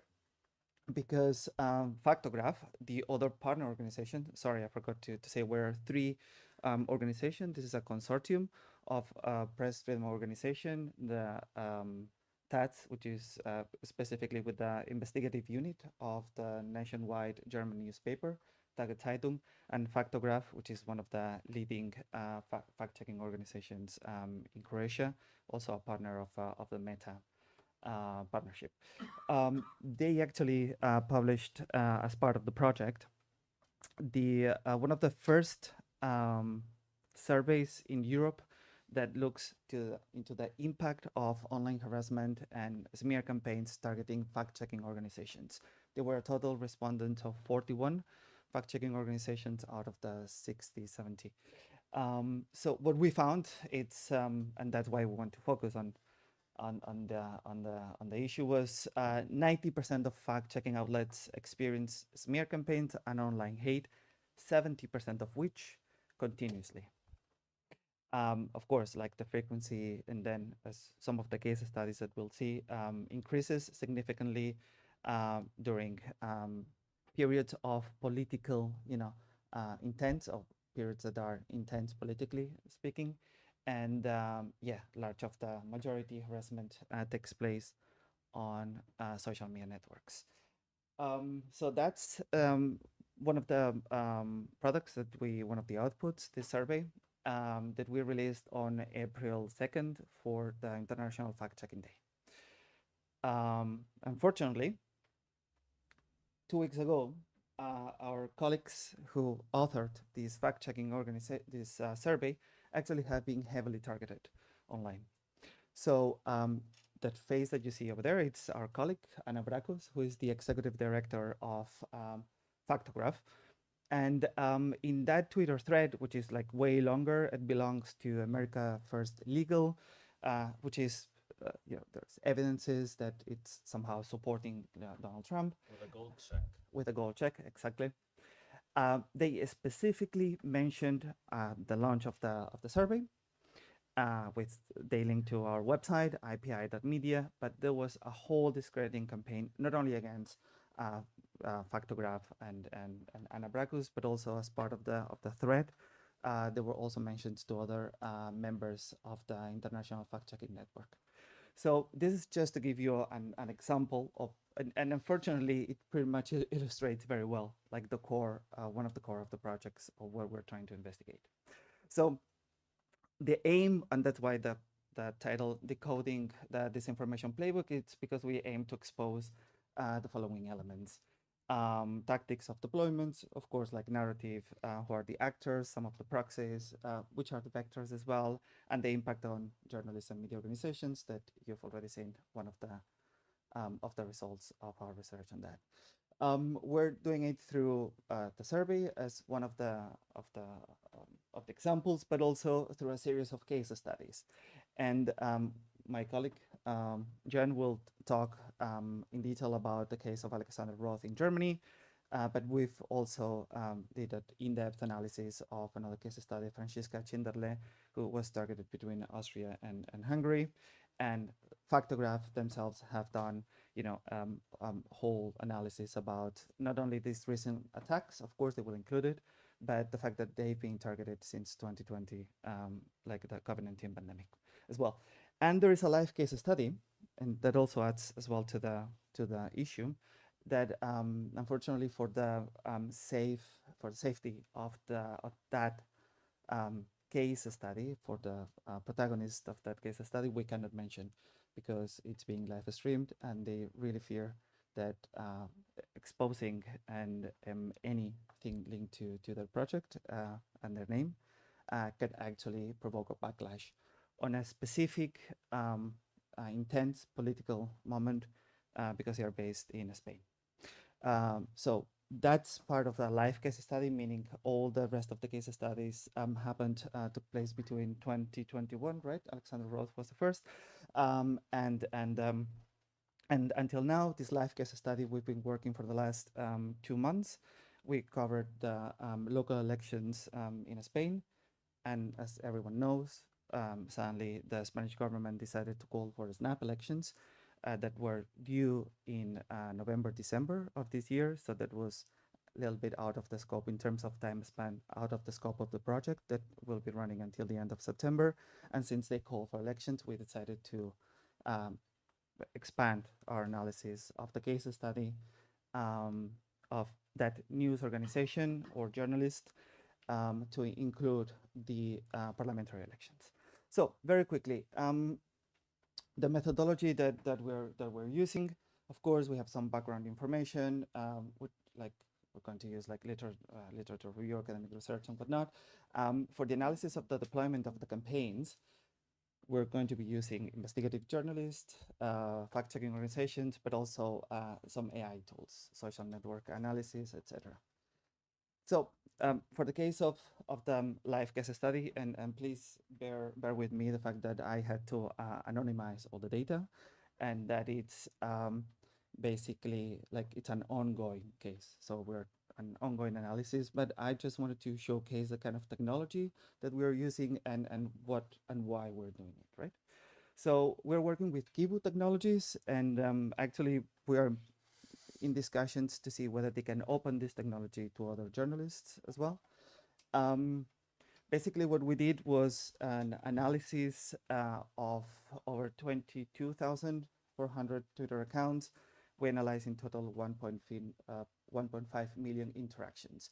These Twitter accounts were involved into the attacks and smear campaigns against the subject of the study of this live case. This is only basically this amount of Twitter accounts, etc., only comprises the period of between April and May of this year. Yeah. Wait. The thing is that through Kibu Technologies, which is like an OSINT and different technologies that they use, etc. So we use the algorithms, the eigenvector and betweenness centrality to be able to identify like the top 100 influencers that actually were steering the narratives, among these over 22,000 accounts. We started with a seed account. This seed account, basically what we did was start crawling. We kept it for 48 hours, the engines crawling, and that seed account, from that seed account, we were able to expand the network and to identify these 22,000 accounts. Then applying the eigenvectors and different algorithms based on machine learning technology, basically we were able to identify certain persons of interests. We defined that persons of interest basically doing human approach, which is going by the top 10 influencers and identifying who was behind those accounts. Some of them are completely open. Most of them are conspiracy theories and fringe narratives that we will see later on, how most of them were actually created between 2020 during the pandemic and then when later Elon Musk took over. So we also did sort of a data scraping analysis. We had now 130,000 inputs from that. So now what we're trying to do is sort of use natural language processing to be able to identify and group all these narratives per topics and identify the common patterns. So what we also want to do is which are the associated ideology and the associated narratives that are also linked to the attacks against the subject of the study. And I leave it here, basically, because I want my colleague, Jean-Philippe, to go in. Okay, thank you so much, Javier. And thank you for giving me the opportunity to tell you a little bit more about the case we were working on. We means my colleagues Christian Jakob and Luisa Kuhn from TATS investigative unit. And it's the case of the journalist Alexander Roth, which is, and the whole case, I want to explain it before, is a more local case, which means that the threats he is facing are from local actors, which doesn't mean that it's less important to talk about it. Quite the opposite, because these actors, they are his neighbors, they know where he lives, and so on. So to explain a little bit of the background of his case, I want to take you back to a time where there was a COVID pandemic. Maybe you remember. So we had these anti-vax and conspiracy theorists in Germany. They were starting protesting, which is fine, but then they radicalized quickly, and they basically ended up as a new collection based for far-right conspiracy theorist groups. So radicalization, what does it mean? This movement in Germany is called Querdenken, which is translated to thinking outside the box. They tried to storm the German parliament on August 2020. Then later, there was a group allegedly planned to kidnap the Federal Minister of Health, Karl Lauterbach, which is also connected to this movement. And in December 2022, we saw like the biggest police raid in Germany in history against an alleged terrorist group that actually planned a coup d'etat where there were soldiers and policemen involved. So this is the background on what movement, what kind of scene we're dealing here with. So talking about Alexander Roth, he's a journalist from the regional newspaper in the federal state of Baden-Württemberg. And this region is actually a stronghold of this movement. And also what I told you, this terrorist group, many members that were arrested by the police came from this region. Okay, so Roth started reporting on this topic on the demonstration in 2020. And his work was really like important because he was focusing on the local scene of this movement, but many of these actors he was looking at were also playing a major role in the national movement. So he he was doing a very good job. Nice guy, by the way. Very nice. Yeah. I'm trying to speak fast because I know we're running out of time, but maybe I have to. Okay, so Roth, since the beginning, since 2020, he was facing a lot of threats. He was defamed as Jewish, as radical left, and also as a so-called journalist from Nazi newspaper. So he was threatened with disappearance, with Nuremberg Trial 2.0, and also with some stuff like skull emojis, and announced that he would not have long to suffer. We also could see like cheap fakes making fun of him, but also like in real life, as we call it, at demonstrations, speakers would mark him as an enemy from the stage when he was present. They would take a long time to talk about him at these demonstrations, actually. So he was really marked as an enemy, and also activists showed up at his newspaper's office. I will give you one example how this would feel for him, because on Twitter, Alexander Roth himself opened up about these threats, also to support other journalists to say, well, you're not alone, we are facing these threats. And this Twitter post of him was, they took a screenshot and it was shared via Telegram channels, and they would make fun out of it. So I'm reading out loud what Alexander Roth said about his threats. So he said, I don't take a step without asking myself how safe I am. When I approach my apartment, I turn around every few seconds. When I'm out privately, I have demo dates in the back of my mind so I don't accidentally walk into one. So this is what he wrote. And on Telegram channel, there would be like comments below this screenshot of this thread saying, "Ooh, little Alexander is scared." There was his telephone number placed behind below it. They would denigrate him as a radical racist, fact denier, and so on. So this is the kind of threat he's facing.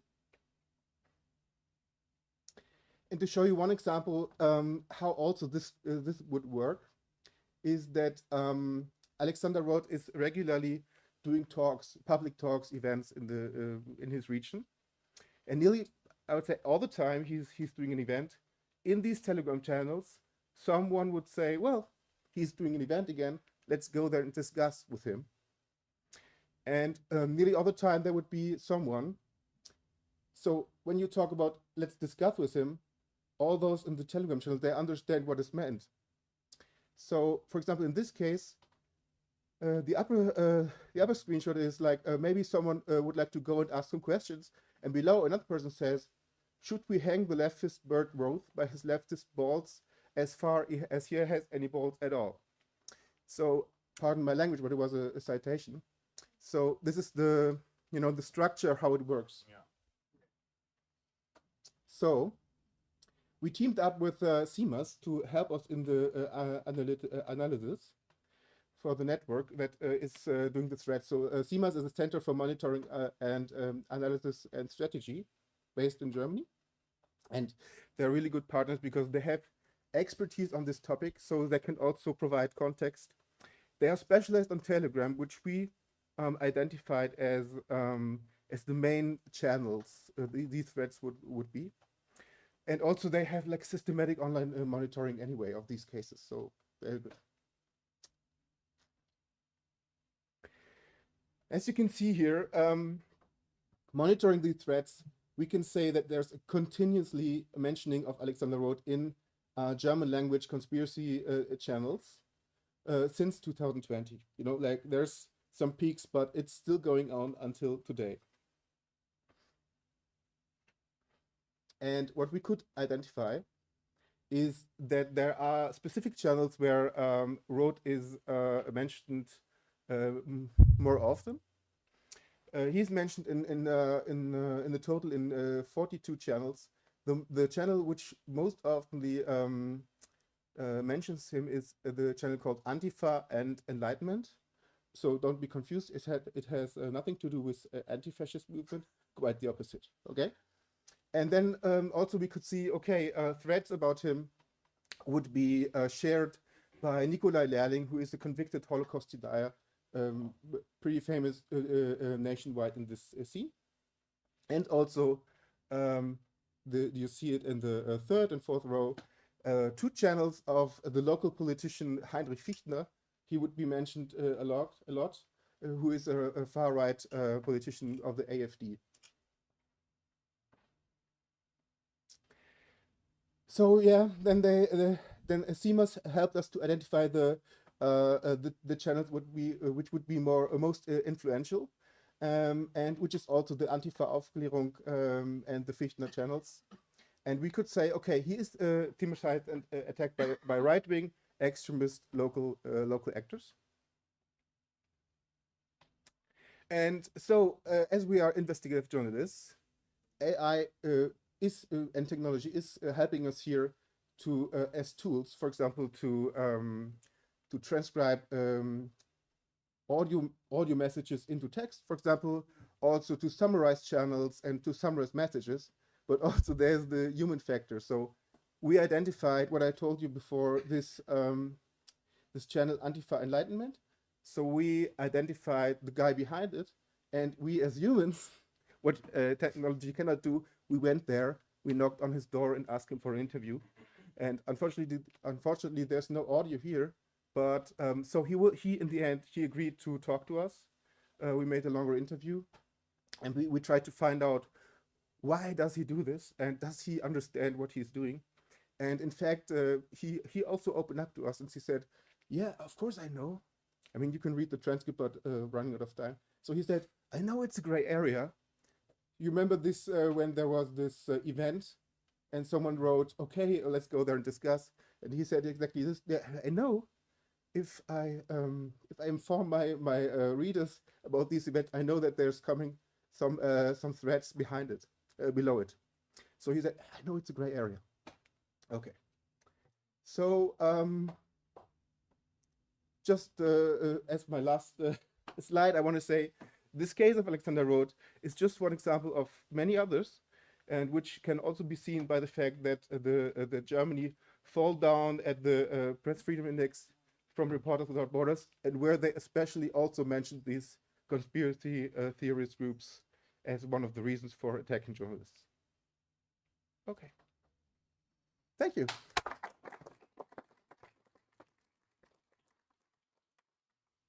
Just one thing, because I forgot to tell you, like, there was a detail I forgot. Like, Alexander Roth, on these events, he is under regular contact to the police, and nearly every event he's doing, there needs to be a risk assessment if there needs to be a police protection and so on. So this is the level of threats he's facing. So, yeah. Thanks a lot, Jean-Philippe and Javier. I think, I'm very sorry, we're running out of time. I think we're going to go for the panel now, final panel, where you can ask questions to them as well. If the speakers from the projects could join us, please, on stage. It's okay. You've done great. Anyone from you? No. Ansgar? It's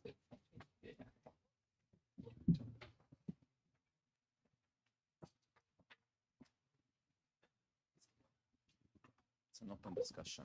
Yeah, sure. Yeah, I would like first of all to thank you all for the very interesting presentation, and congratulations for the projects. I think they are all opening up in different ways and different areas, really interesting perspectives.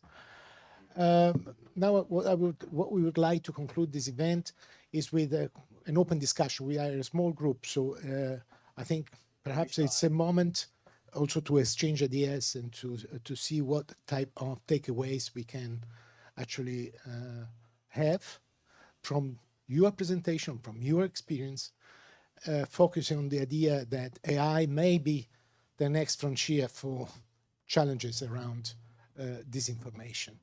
So I would like to open up, perhaps to break the ice, but I would like mostly you as an audience to ask questions, but just to open up the discussion is how you personally see AI, but in terms of opportunities and challenges.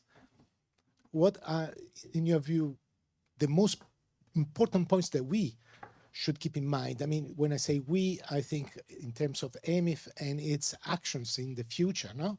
But where we should focus more our attention when we think about AI.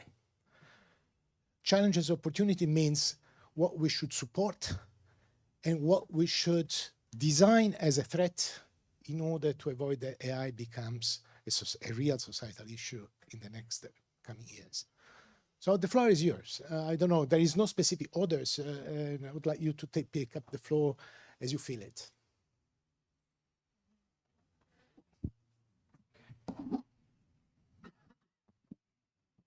Happy to start. Of course, even with the existence of AI, I can't turn into Brett, my colleague who presented to you. So I really have to declare this. I'm not Brett. You know, this isn't an AI hologram that you're seeing. I would say, as societies, we're not there yet in terms of realizing that the AI is here.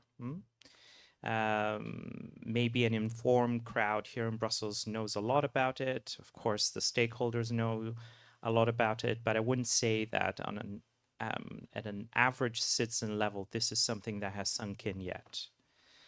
And I would say also as an informed citizen, not as an AI expert, I would say that it's more likely than not that we'll soon find out or realize more the negative aspects of AI.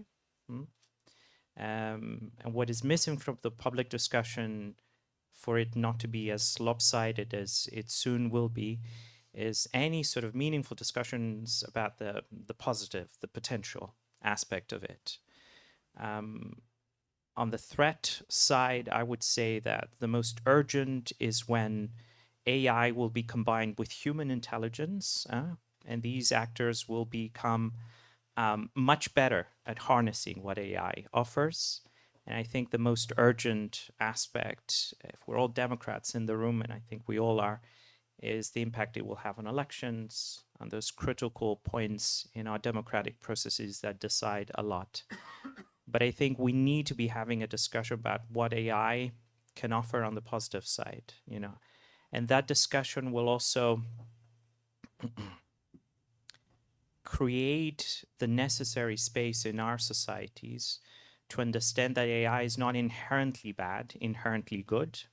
It's an empty vessel, it's a technological leap forward, and what is filled in, its actual content, remains for us, for our governments, for our elected officials, for the private companies to fill it in, you know. So it's not a neutral process, you know, it depends on us, and by us I mean our societies, to fill it in with the correct content and give it the direction we want it to. Very good. Next, whatever. Whatever, whomever. Whomever. There were two things that came to mind when you asked this question. One was explainability, and the other one was collaboration. The explainability part, I think there was a question or a comment actually on your presentation, right? Because what you are actually doing is very complex. And I think there was a comment that this is a little bit scary, and I think this is where I would see the topic of explainability. So everything that we do not know a lot of it's scary, right? And actually for, I guess, computer scientists, for people who have been working on machine learning for many years, they were actually expecting these developments in the last few years, but I guess the wider public was a little bit left behind in this, right? So I see AI as a tool. It's not inherent per se positive or negative, right? It's like many other tools that we use. It's just the question that we have to catch up with what these tools actually do and how we use them and how we shape them as a society. The other thing, the collaborative part, I mean, I made this little joke about how we also produced some content using some AI tools. I think to be on the positive side for a bit, in the creative industries, for example, this is a huge tool that improves a lot of productivity, and actually our colleagues are testing at the moment all these different tools and how they can be integrated in our work. But I found it really interesting from all your presentations how you are integrating them as journalists. So human AI collaboration is probably in some form part of our future. I think we can be positive that we can use it in a way that that helps us make our work, our standards of what we do higher and better. That was the first two things that popped to my head. If I may, I would like to add two thoughts about also the boundaries of AI, or as you said, the human and AI collaboration. Coming from, as a journalist, from these case studies, two things. So I think it's really important to keep in mind the human factor.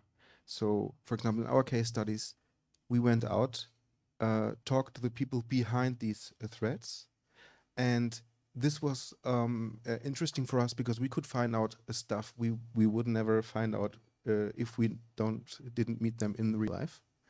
And also, another aspect is that the journalists of our cases, Franziska Schindele and Alexander Roth, I think there's also this aspect that it's important for them that people really care and confront those who arrest them, and they feel like, okay, someone is caring about these threats. So this is like a human factor, has nothing to do with AI. I mean, AI is a tool, but still, I think it's very important to stress that, hey, you can find out things in real life as well, you know, like, and the other thing is, because I was talking about this cheap fake of Alexander Roth, and I think this is also like a boundary in identifying what is fake, what is real, is we have to keep in mind that some people, they don't care. I mean, cheap fake, you can see it's not real, right? So in many cases, it doesn't matter if you say, well, this is not real, because the people already know that you just needed to express their hate, you know? And this is something we have to address on another level than finding out which is fake, what not, you know? So we talk about ideology and also social work and stuff like that. Yeah.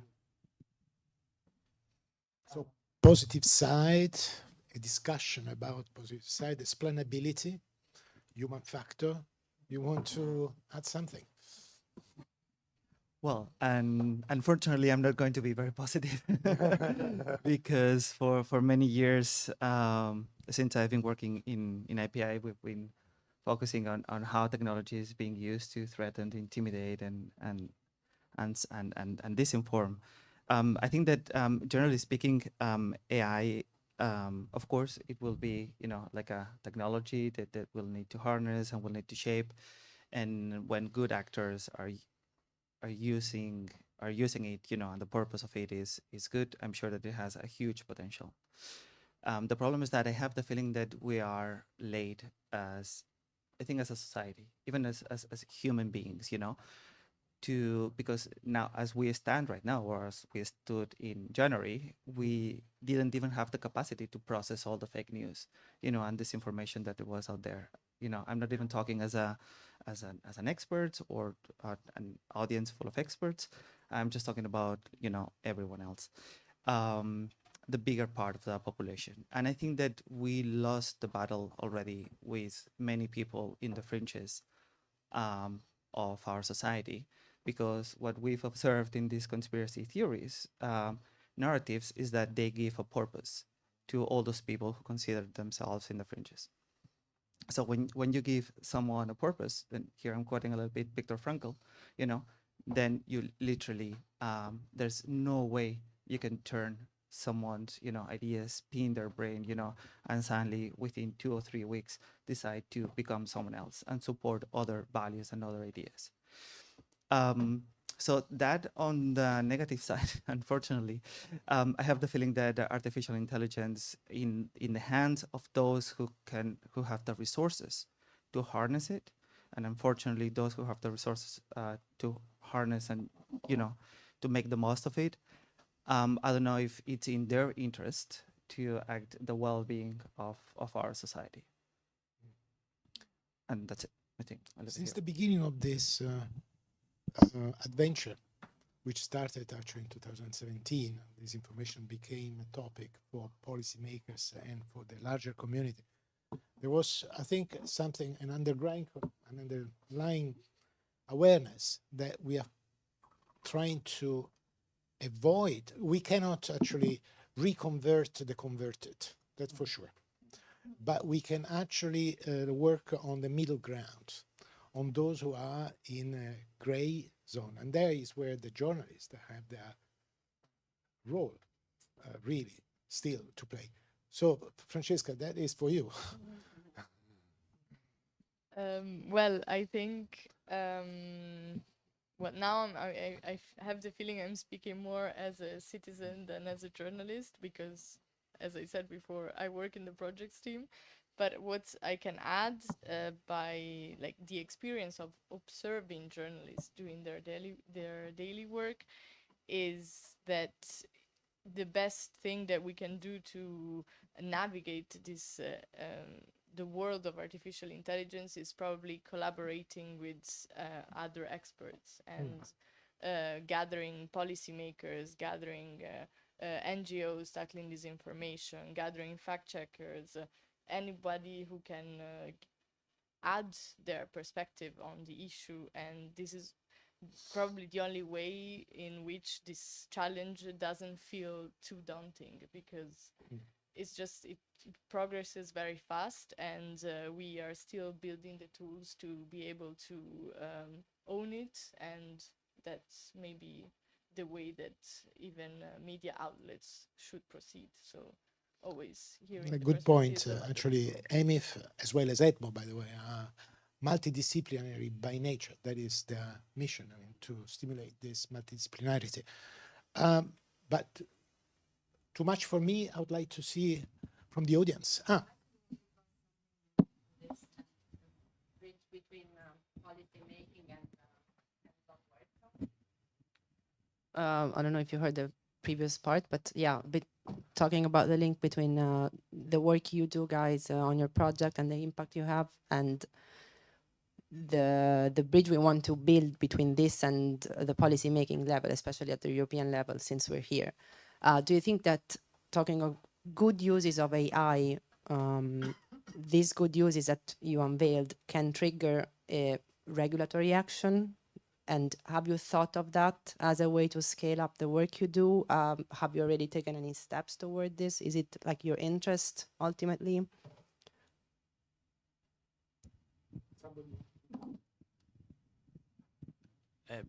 I would say that, well, Brett and I work at the Alliance for Securing Democracy. That's a work stream of the German Marshall Fund. It's a think tank, you know.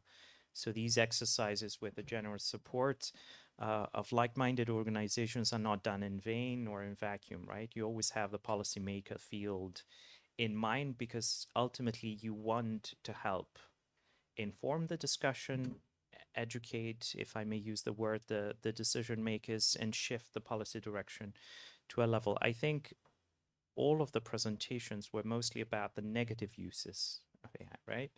The negative part of the spectrum. The point I made about the positive uses is that if we don't inject a little bit of that, to the extent that's possible in the public discussion, an average citizen will say AI will sound, seem, look something scary, which would discourage them to learn more about it, to refine their analytical skills at dealing with that. But it wouldn't, it would still make them easy victims for AI disinformation, you know. And that was the point I made about the positive uses. But yes, the idea is to inform policymakers and shift the discussions to the direction that we feel is necessary. And I have to say, this is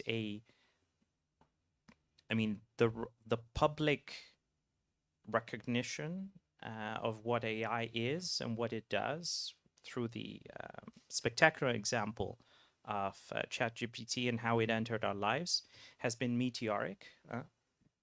The kind of discussions we're having now at a policy level, at a regulatory level, are mostly discussions about what AI was a few years back, you know. So we haven't caught up with that sufficiently. And whatever the AI Act might end up being, I guess, even with the best of intentions, it will soon, parts of it will soon be redundant, or they will refer to a reality that is no longer the reality of today. So we have to run faster, and I think that's where efforts like this, generous support like that of EMIF is important, because we haven't reached the level of realization, you know, of the cost, the risks, the threats that AI poses for our societies and our democracies, I should say. Yeah. So I just had a quick follow-up thought, because I was inspired by Javier. And it's something I was thinking about before, actually. If we can actually separate digital literacy or AI literacy from socioeconomic disparities, because our society is not uniform, and we know that technology reaches some people faster than others. And for example, in the work that we do, this is something we noticed, that we have youngsters in having access to better quality education, who of course take up these tools very fast. But then I also have colleagues and friends who work with functionally illiterate young people who are already maybe 12. And then this is something we're actually discussing in our team, how we can make our tools. We use this in human-centered design, so you have like the lowest threshold, right, of accessibility. So that is something that I'm thinking actually, and I'm also thinking how we can combine what we do in terms of education about media literacy with, for example, actually training young people to use these tools themselves, because I think you can only contribute to this conversation as a citizen if you really understand how these tools also work. So this is actually a thought I have for the future, maybe for the next 2, 3, 5 years. And if I were to reflect back to your question about policy making, I think, and this is where I see the institutions here in Brussels actually having a very important role, because you have the cohesion policy of the EU that is actually meant to be reducing these disparities, and you have the digital agenda that is tackling all these digital issues. So what I would actually want to see from policymakers is also to prioritize the overlap between these two issues. And maybe that's something also for EMIF to think about. How do we reach those who are, maybe the hardest to reach right now? And sorry, there was a question from, I think, Max. Thank you. Listening to you, all of you, I realized that obviously this AI topic at the intersection to journalism, media, democracy is a multifaceted issue. And I also understand from you that we need to speed up in really understanding how it affects our system. I was wondering, when thinking about EMIF as potentially being an enabler for collective effort around this topic, who is missing at the table at the moment, from your perspective, to turn this AI discussion into an opportunity for our field? That's a good question. That would be actually an important input also for us in terms of future elections.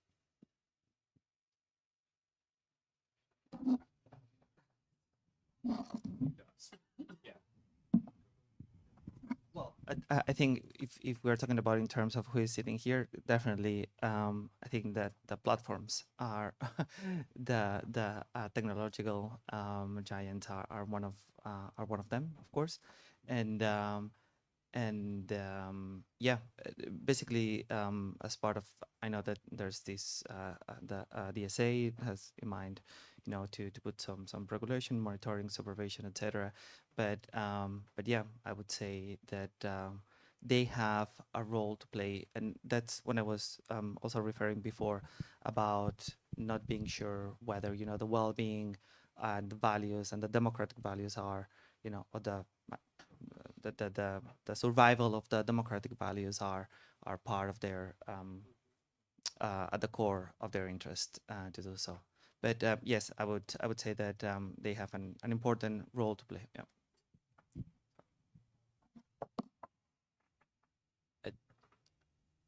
This is a very vibrant ecosystem. So I don't want to comment on the who. Just two elements of the what is missing. One is the scale. Sometimes these efforts feel very arbitrary, ad hoc, small against the tsunami that's out there. So certainly the collaborative aspect is something that needs to be fostered further. It's sometimes it feels like you're doing excellent work, but it's just a drop in the ocean, and you feel like the threat, the risks that emanate from those threats that you're trying to tackle are too big. I'm very happy to see so many good efforts who are not deterred by that, but the scale sometimes is missing in the ecosystem.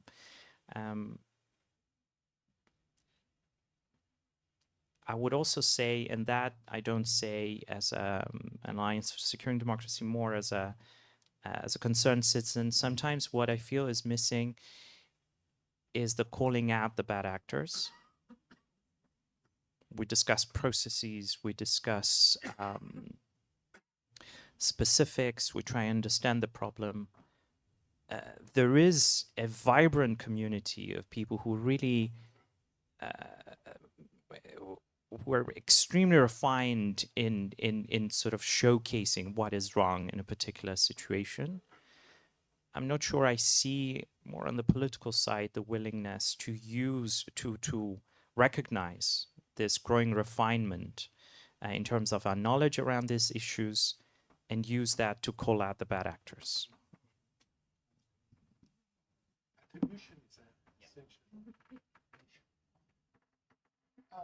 I'm conscious of the time, but I see there are more hands raising. I think we have time for two more quick questions. Thank you. I'm Claudia. I work for Europe's Media Lab, but this is not related to my job. The question is very quick. In your opinion, in how many years, if you have to do a forecast, we're going to stop talking and working on disinformation, and we will just be comfortable with AI and whatever changes we will have, thinking about the advent in the past of Google, of the GPS, of the computer, you know, human beings, they, at some point we get used, you know, or living with COVID, it's the same thing. I mean, but we have been working on the vaccines, right? So we need this work. I'm not saying no, but till when? But we had very refined processes of producing vaccines for years, for decades, right? There's a whole science around that. And the moment there was a pandemic, you know the problem. I mean, regarding vaccine uptake, denialism, and all of that, you know. I want to hope that we arrive at a point where it's a disinformation vaccine, but even so, because there is a disinformation pandemic for sure, but even so, there would still be, you know, difficulties in the uptake of that vaccine, even if we reach that stage. And I want to say one more thing. We're very fortunate, also tying it up to the previous question. EMIF starts with an E, which is the European part. This is a discussion we are having here in Europe, with at least on the policy-making level, there is an effort to regulate, to set parameters, you know, to define the scope. Is this something that is being, as a discussion, as a realization, that we need to be at least discussing about these issues, let alone do something about it? Is this something that is being done outside of the E part of the equation? So I would add that to who else is missing from this discussion. Yeah.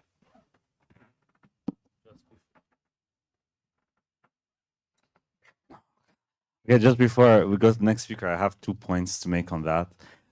So we're coming from the School of Transnational Governance, and this is a very transnational issue indeed, and I think it should be dealt with on that level. And regarding the vaccine, in my opinion, I think also as EMIF, we think that the vaccine for that is media literacy.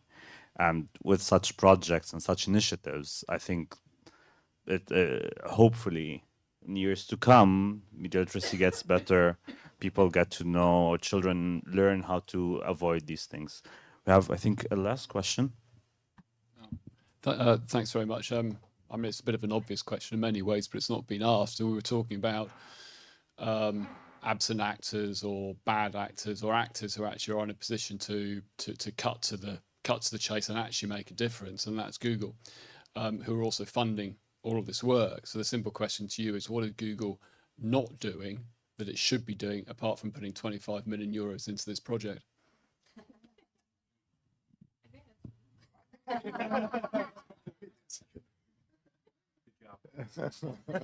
Are you really avoiding it? What Google should do is should stick to the commitments it has taken already in the Code of Practice Against Disinformation and implement seriously the DSA regarding the multiple risks that the different services that it is producing actually creates for society. And another thing that Google should do, and I think is part of its corporate responsibility, it is to continue its endeavors to finance fact-checking, research, not necessarily by EMIF, but in a way that guarantees the independence. EMIF has at least one thing to be proud of, which is that it doesn't really take any instruction regarding our program from the donor. it is actually really independent when it comes to design our codes. So that it is, I think, an advice that I would like to give to Google. Be strict on the regulatory side, be generous on the corporate responsibility side, while ensuring that whatever intervention they make to support civil society efforts, that respect the independence and autonomy of civil society. Last question, comment before we close the day.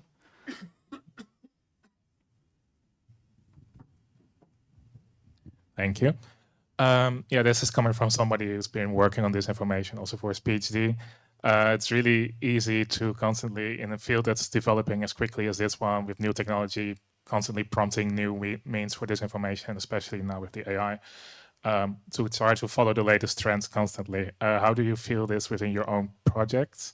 We've already seen like the cheap fake, for example. I think in the playbook, this will become a bigger issue now moving forward, right? Like also porn of female journalists being made through AI to try to damage them.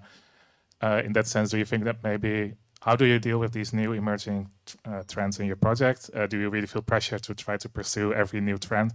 Or do you think you should stay the course, just be level-headed and not try to constantly incorporate every new shiny gimmick that we see that might be affecting disinformation? Yeah, that's it.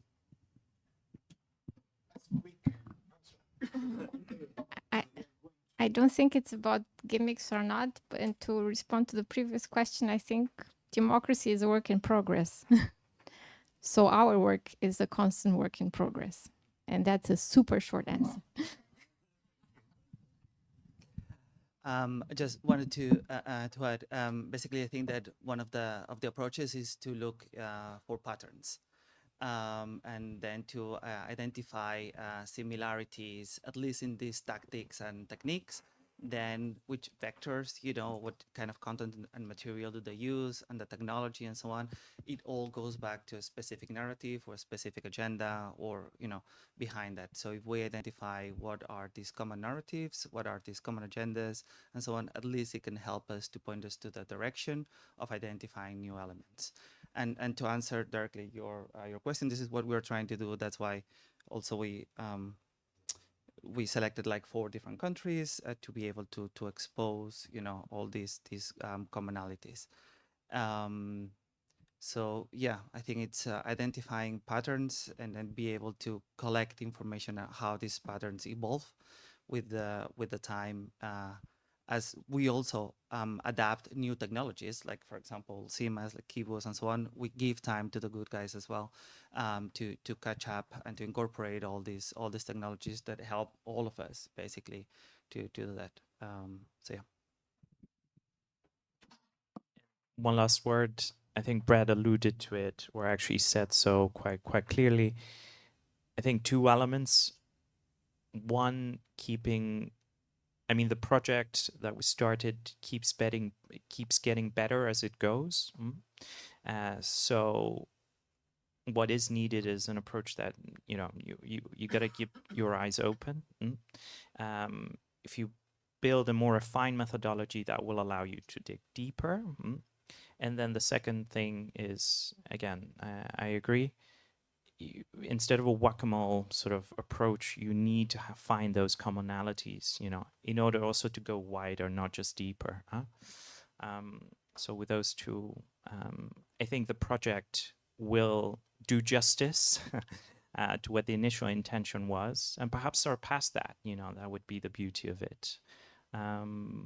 And that's why it's important to have funding of this kind, which allows you the flexibility to tweak when you see that there is an issue. So one more reason to be thankful. Thanks. And with that note of going wider as well, we come to a closure to our day. Thanks a lot for everyone that attended. Thanks a lot to our panelists. Thanks a lot for everyone that joined us online as well. And that's it. Enjoy. I don't know if there's a coffee break. You can download the annual report and the evaluation report online now. Have a great weekend.